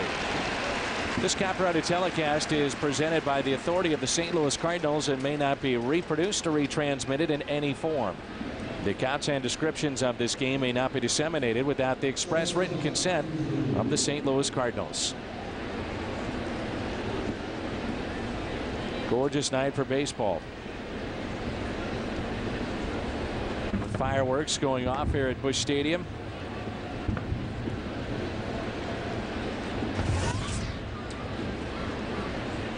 Here's Stephen Drew. You would figure, I would think, Al, that you see the fireworks that Tony In the back of his mind, he might be thinking, all right, Carpenter goes 1, 2, 3, and that's enough. That's the second out, caught by Schumacher. Do you send him back out there to potentially finish this game off? Because of the situation where the 4 days off for the All-Star break, I agree with you. You can get an inning for somebody. A lot of guys don't the complete games, even shutouts. They're so meaningful. But right now you still have 70 games after this, and you don't want that bullpen to get too rusty. It's not a save situation, so that may dictate whether Franklin gets used or not. That's ripped foul. And maybe the fact that Franklin pitched in the All-Star game, he didn't have the 4 days off. So 51-7 in his career with the Cardinals when receiving 3+ runs in support. I said he's 7-3, but very easily could have had a whole bunch more with a little bit of run support. Upton a tough night as he has struck out 3 times and he's in the hole now, 0-2. With young players, though, you're going to have nights like that, right? It's part of the maturing process. You can't get too high when you have a good night, and you don't bury yourself when you're struggling.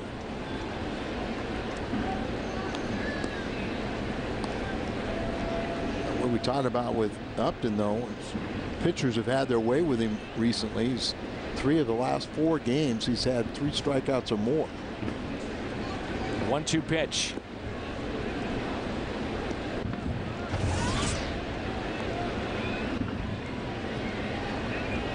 Here's a pitch count.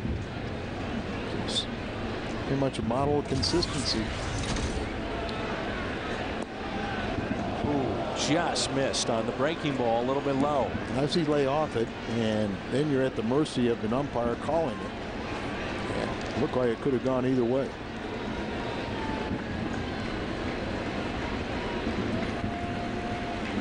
Here's a 3-2.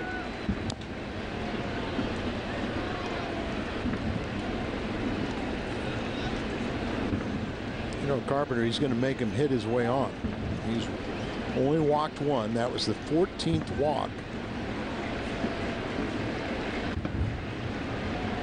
About as many starts. Here's a 3-2 pitch. Schumacher to his right. Carpenter may have gotten a piece of it. And Upton is 0 for 4. Bottom of the 8th. And it's 4-0 St. Louis. Cardinals baseball on Fox Sports Midwest is brought to you by Bud Light Lime, the drinkability of Bud Light with the refreshing taste of lime. By Bank of America, Cardinals banking only at Bank of America. And by Hyundai. Lock in $1.49 a gallon for a year's worth of gas. Visit your St. Louis Hyundai dealers today. Fireworks going off here at the ballpark, and Albert's provided a couple as well. And Al, I'm sure you can appreciate Clay Zavada and his Raleigh Fingers type mustache that he sports. Well, we'll have to check it out, but appearing for the 24th time, 2-2 record, ERA 1.69, so doing the job there. But here's what we were talking about. Left-handers are batting .333 against the handlebar mustachioed lefty, and right-handers are batting .174 against him. Not bad. Raleigh would be proud of that. Zavada is an interesting story. He's 25 and a fan favorite because of the way that he looks and the way that he looks at the game as well. Never takes it for granted. The veterans have taken a liking to him. Mother died when he was just 3 years old. That left his father Clarence to raise he and his brother, who then was 4. The town of Streator, Illinois. It's a small community about 100 miles southwest of Chicago. That's where Zavada still lives, takes care of the family farm. They say the community gathers anytime that he is pitching or the Diamondbacks are playing, and they are watching at the local establishments to take in what he might do that night.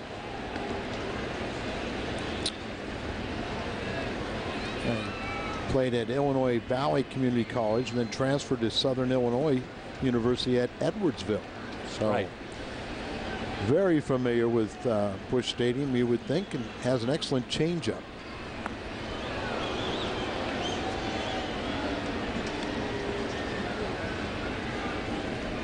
And to fulfill a promise he had made to his dad, he went back to school, eventually graduated. At one point, he was delivering furniture to make ends meet, support his family. Yadier hits it down the left field line, but foul. Another graduate of the Frontier League. It's just Southern Illinois minors. It was over the winter that the Diamondbacks added him to their 40-man roster.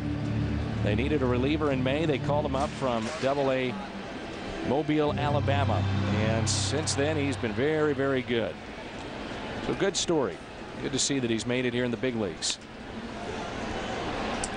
Little floater into center. Drops in for a hit. Fourth run from Molina tonight.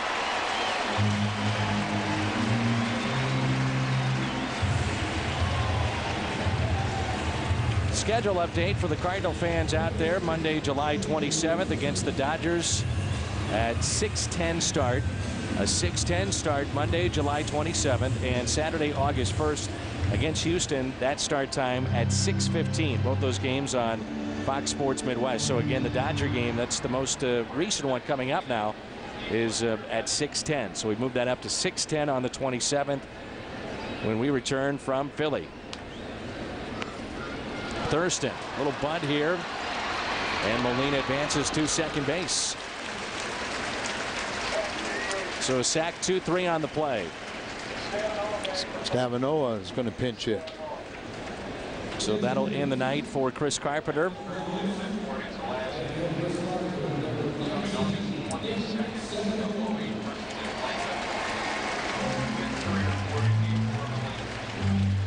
St. Louis Cardinals and the Missouri Department of Health and Senior Services, Fox Sports Midwest will all team up together to encourage young people not to smoke. Once you start, hard to stop. Strike out tobacco so we can all breathe easier. Call the Missouri Tobacco Quit line at 1-800-QUIT-NOW. I know that'll make Joe Garagiola very happy, as he's been battling the campaign to the smokeless tobacco, that usage.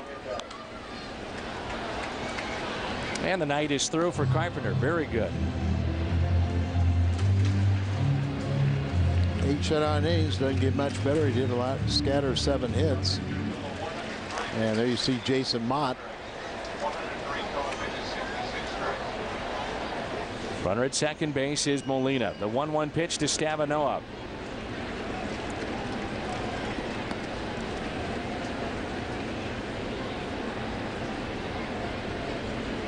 Ten hits for the Cardinals, 7 for Arizona, and a 4-0 St. Louis lead. Cleanup man Mark Reynolds due up first in the 9th. Stavanoa, left field, and a long one into right off of Big Mac land. Nick Stavanoa, his second home run this season. Almost had enough to get into Big Mac land instead. Almost is right, but a high towering fly ball to pad the lead to 6-0 behind Carpenter, who is out of this ball game. But we talk about how they met, or the Arizona bullpen has struggled, and particularly in the 8th inning. And right off the facade of the Big Mac land, not enough to knock out a light. You got to hit the light first. It would have, I bet. Which, by the way, the eye is relit. Did that last homestand, though, didn't they? Yeah. 1-0 with a count here on Brendan Ryan. A couple flyouts and a walk tonight. 3 home runs hit by the Cardinals. 2 by Pujols, and that blast by Stavanoa, 6-0 St. Louis. That's really important to get Stavanoa or anybody other than Albert making that contribution. There's a good changeup. Other finals in baseball: the Cubs over Washington 3-1. Cincinnati beat Milwaukee 4-0. Atlanta pounds the Mets 11-0.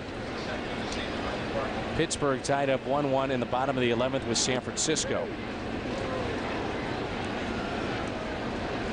So Duncan and Stavino having a laugh about it now. It's 6-0 St. Louis. A strikeout of Brendan Ryan.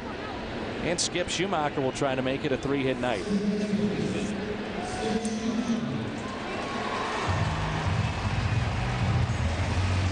Skip leads the ball club in 3-hit games.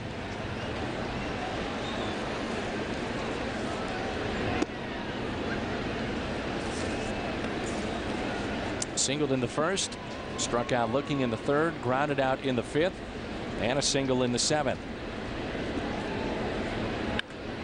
Base hit into right, 3-hit night for Skip.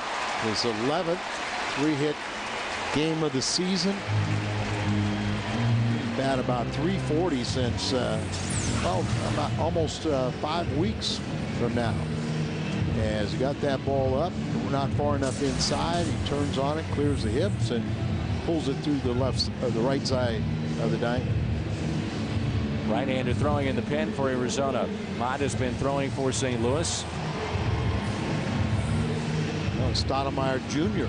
is their pitching coach.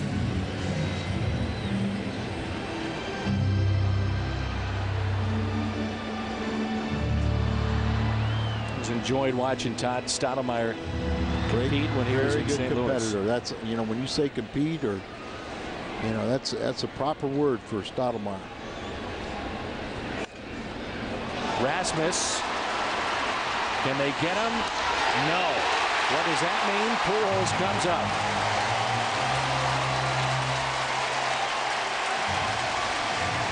So base hit for Colby. And John Roush warming up for the score 6-0. And tough play for Stephen Drew. Shows great range, but you see clearly safe at first base. They walked him earlier, but I think you're going to pitch to him in a 6-0 game. And remember, Zavada, who knows quite a bit about Albert Pujols, has a tendency to get right-handers out better than lefties. As Albert will do, he'll take that first pitch for strike. Passes Ralph Kiner through 9 seasons with the most home runs, and Albert trying to make it a 3-home-run night. In the hole now, 0-2. As you mentioned, 6-0. There's really no reason not to pitch to Pujols here. I mean, it's you're still trying to win, but you're also at the situation as fans pay their money. It's sports/entertainment. 0-2. They are on their feet here at Busch Stadium. No matter what happens in this outing, Zavada is never going to forget it. And what's it going to do to his confidence if he gets Albert out in this situation? You make your pitchers better by giving them this opportunity to compete. Oh, that's a tough pitch to take there. And there's a lot of times when you have a hitter of Albert's caliber, they get the benefit of the doubt on those close pitches. 1-2 the count. And the next two, Albert. High fly ball. Left field. And it will not leave the park as he just got under it. Hit it a mile high. 6-0 St. Louis. 6-0 Cardinals as we go to the 9th at Busch Stadium. Don't forget, coming up after the game on the post-game edition of U.S. Cellular Cardinals Live, Pat Paris and Rick Horton are at Lumiere Place. The Cardinals All-Star Shine tonight. We'll have that. Chris Carpenter in total control. And it's Friday night, so somebody gets a hungo. It's all coming up after the game. For now, we go back to Dan and Al, guys. All right, thank you. And the Cardinals have themselves a 6-0 lead, so Mott is in the ball game, and that's it for Carpenter. A fastball and a strike. A lot of hungo candidates tonight as you look at Jason Mott, 42nd appearance. His holds lead the ball club. ERA up there a little bit, but as part of that learning experience, and I think it's very important for him to get 9th innings like this, even though it's not a safe situation, but be a part of that handshake. When you're on the mound getting the final 3 outs. Marty Foster, a home plate umpire, and Yadi comic courtesy as the the ball went off of Foster. You kind of give him a little time to regroup. Umpires do that for catchers when they take a foul tip. Foster's had a good strike zone tonight.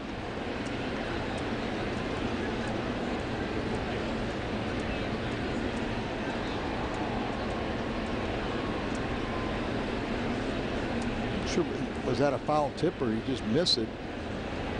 I'm almost sure it was a foul tip. Greg Hawk is the assistant trainer with the Cardinals and the medical team. Travels with the club, so keeping a watchful eye out on our home plate umpire. Oof. 1-2. Pull your arm out of your socket, right? Mark Reynolds at the plate. Reynolds tonight with a single, couple of singles last time up. Singleton was picked up by Molina. Here's a 1-2. Good pitch taken for a ball. 2-2.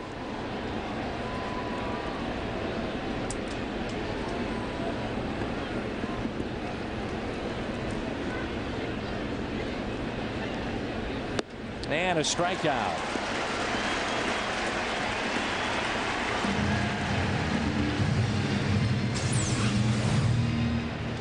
Got it set up away. The ball's up and in and swings through it. That's a 124th strikeout of the season for Reynolds. First of the night. So Miguel Montero will be the hitter. 1 out, nobody on.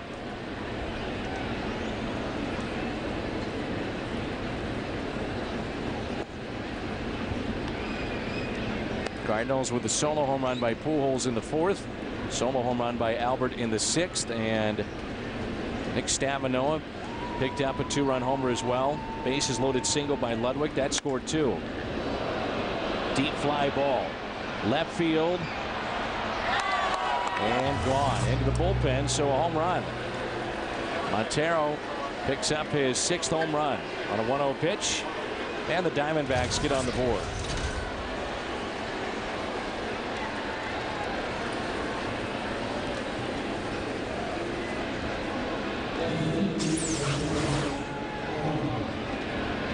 Throws a fastball, and Montero, who's one of the hotter hitters for the Diamondbacks, puts a good swing on it. Goes opposite field into the visitors' bullpen.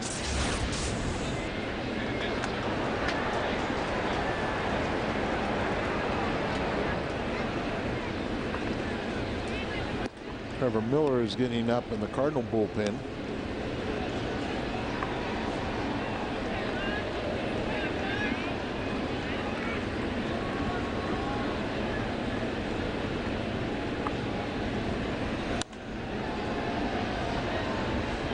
Dan, it was only fitting in Atlanta today with the Braves to win 11-0 on the night they retired Greg Maddox's uniform. Yeah, how about that?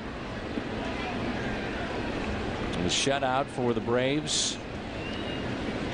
One of the great Braves ever. One of the great pitchers ever, Greg Maddux. Big night for Jim Thome. A pair of home runs and 7 RBIs for the White Sox. A 1-1. To Albert. 2 outs.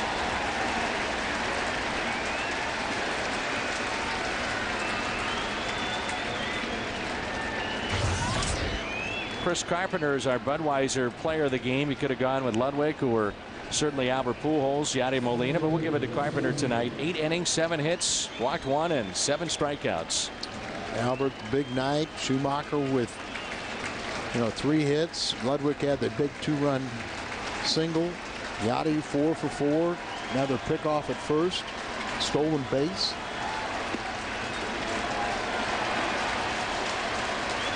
Young has been hit by a pitch, a single in the 4th, and struck out in the 2nd.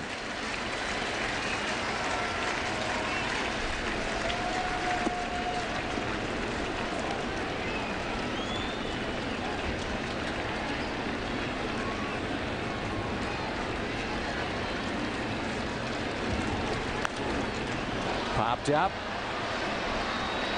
Yadi gives it a look, and it's out of play in the seats. Good way to start second half, as the Cardinals would looking to win their 50th game here, an 8-game over 500, and 70 games left to play after tonight. He got him, and a strikeout from Mott. The Cardinals win it 6-1 and take game one. Big night for Albert. Big night for the Redbirds. 6-1. Our final here tonight.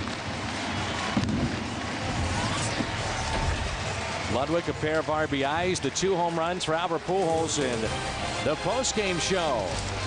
U.S. Cellular Cardinals Live is next.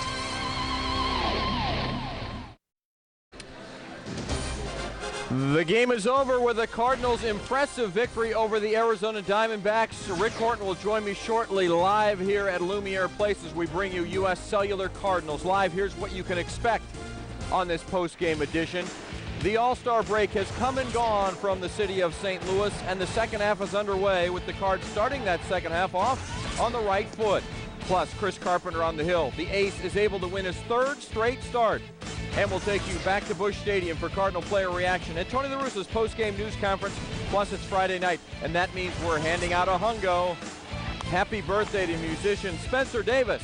U.S. Cellular Cardinals Live is going to give you some lovin', and it's coming up next.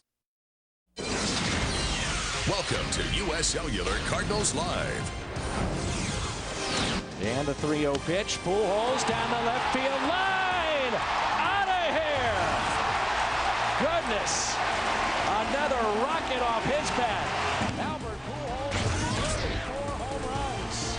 The Cardinals start the second half of the season off with a bang thanks to Albert Pujols' 2 solo shots. Plenty of offense for Chris Carpenter. 6-1 the final as the Cardinals take care of the D-backs and take care of the first game of the second half of this 2009 season. Lumiere Place in downtown St. Louis, the home of U.S. Cellular Cardinals Live. The Aqua Bar at the main entrance to the casino inside Lumiere Place is where you can find us after Thursday, Friday, and Saturday home games. It is U.S. Cellular Cardinals Live, and we welcome you inside the Aqua Bar here at Lumiere Place.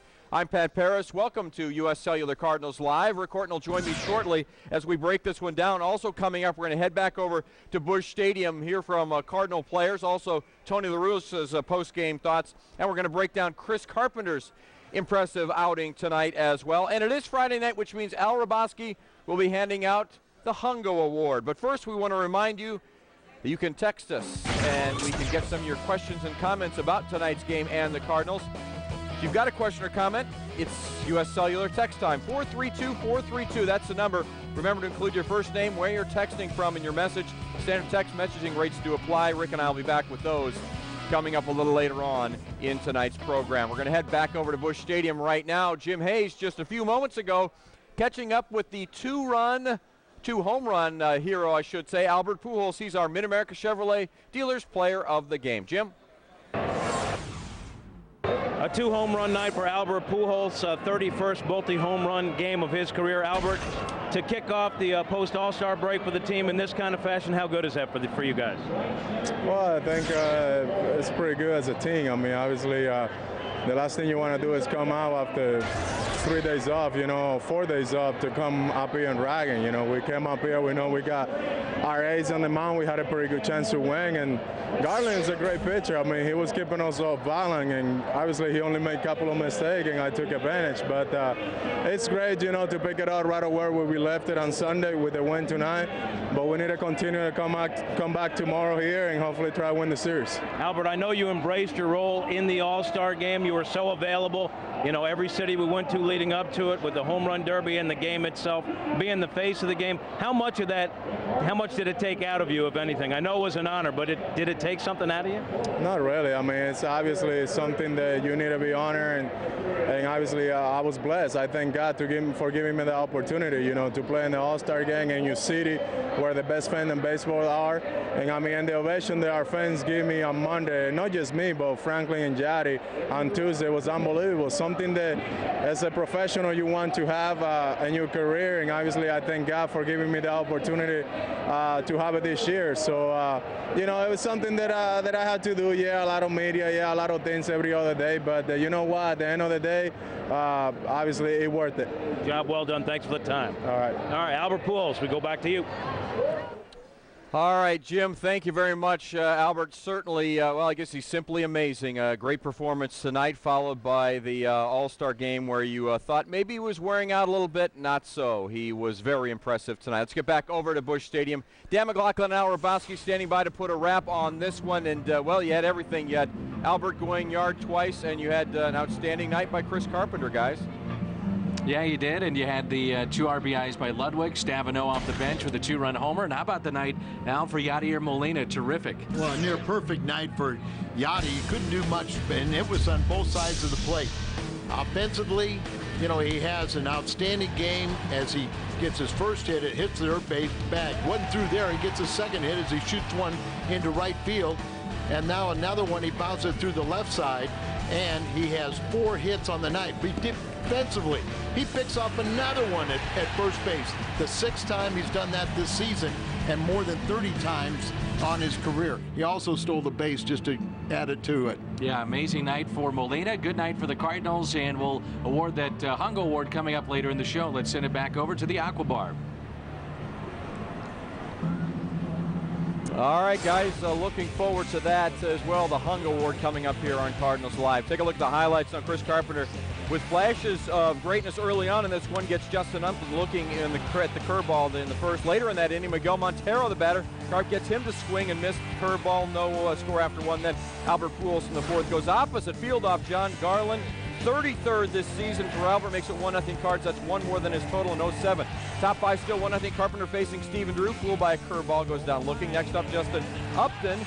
This time a fastball. In the 6th, Chris Carpenter gets some help from his all-star catcher, Yadier Molina. The pickoff, as guys were just talking about, 32nd of his career. Bottom half of the inning, the other all-star at it again. Pujols destroying a 3-0 delivery from Garland. Another solo shot, this one to left. 34th of the season for Pujols, makes it 2-0. 8th multi-homer game of the season, 31st of his career. Cards take the lead, or add on to the lead in the 7th. That's Ryan Ludwig with a 2-out bases loaded 2-run single. 4-zip Redbirds, RBIs 57 and 58 for Luddy. Then in the 8th, after Molina's 4th single of the night, Nick Stavinoa delivers a pinch hit homer near the Big Mac Land sign. A 2-run shot, his 2nd of the season. 6-0 is the score at that point. The D-backs do score a run in the 9th, a solo shot by Miguel Montero off of Jason Mott.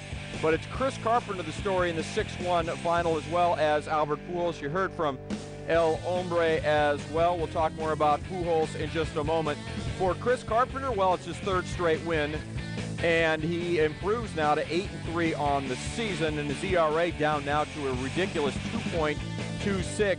He continues to own the Arizona Diamondbacks, now 4-0 all-time against the D-backs. And for the Cardinal starters, this is the 14th time they've gone 8 or more innings in a start. That 14 times this season by the Cardinal starters, that's 3 more than they had all of last season, and we're just past the midway point here in 2009. Well, I mentioned Albert Pujols. The guys were talking about Yadier Molina, so it's 2 of the 3 Cardinal All-Stars getting it done tonight, and it's Albert Pujols certainly in his 2nd at-bat. Well, giving the run support Chris Carpenter need at least a jump start to it. How about going opposite field this time for his 33rd of the season? Not done, though, was Albert Pujols. He rips the 3-0 pitch down the left field line. That one got out in a hurry. Number 34 in the season, now 89 RBIs. You really got to be talking about the triple crown at this point for Albert. And Yadier Molina, well, what can you say about him? Doing a terrific job at the plate tonight, not doing more than he could handle off of John Garland. How about 4 singles, 5th career 4-hit night for Yadier Molina. In fact, you have to go back to August 22nd of last year, the last time he had a 4-hit night. So very impressive for Yadi, also getting it done with his defense as he does seemingly every night for the Cardinals. Now, this is the most single-season multi-home run games. We mentioned 8 for Albert Pujols, 8th multi-homer game of the season. That trails Mark McGwire in 98 with 10. He did 9 multi-homer games in 99. And now Albert at 8 tops our own Jack Clark, Stan the Man, Jim Edmonds, and Scott Rowland. An impressive list, no doubt about that. Well, before we head to break, we look at the Lumiere link. located just across the street from Edward Jones Dome. Lumiere Link, a 300-foot underground moving walkway, takes you into Lumiere Place. You can catch shuttles to every Cardinal home game at the entrance to the link. A lot of people getting use out of the Lumiere Link this week at the All-Star Game. When we continue on U.S. Cellular Cardinals Live, we'll bring you some player reaction to the Cardinals win, and we'll have an injury update, including the latest on Mark DeRosa. Stay with us on U.S. Cellular Cardinals Live. U.S. Cellular Cardinals Live is brought to you by U.S. Cellular. Believe in something better. And by Helitech. If your basement or crawl space leaks when it rains, heal your home with Helitech. Today's Cardinals milestone, this date in 2013 days after Keith McDonald hits a home run in his first Major League at bat. Chris Richard does the same thing. Richard takes the first pitch he sees as a big leaguer and pounds it just over the center field wall at the Metrodome for a home run, and the Cardinals' 8-3 win over the Twins. Richard was just the fourth Cardinal to hit a homer in his first Major League at bat, but since then, 4 others have done it. Gene Steckschulte, Hector Luna, Adam Wainwright, and Mark Worrell. An amazing stretch. And we are back inside the Aqua Bar at Lumiere Place after the Cardinals' 6-1 victory this evening over the Arizona Diamondbacks. Much more on that victory coming up. Rick Horton will join me, and we'll go inside the Cardinal clubhouse, bring you Tony La Russa's thoughts momentarily. Mark DeRosa taking live batting practice today for the first time since tearing a tendon sheath in his left wrist back on June 30th. Now, DeRosa making it through BP today without any problems and could be activated as early as this weekend.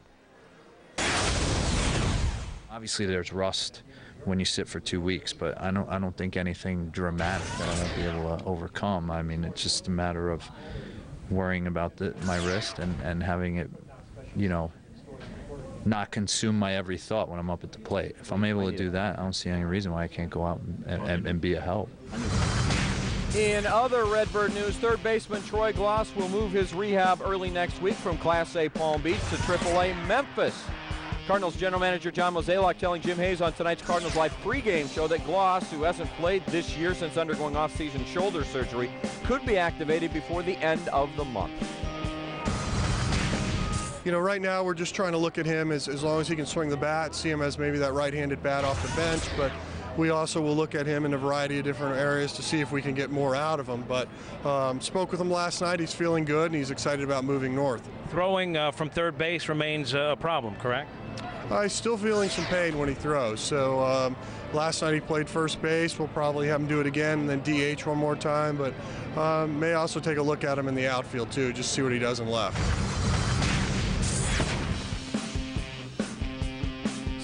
Some food for thought brought to you by Jack in the Box, and it's a look at the Cardinals MASH unit and when each player might return. We told you about Mark DeRosa, live BP today, could be activated as early as tomorrow evening's 6:15 start against the D-backs. If not tomorrow night, it will be Sunday afternoon. Rick Ankiel examined today, no new damage found.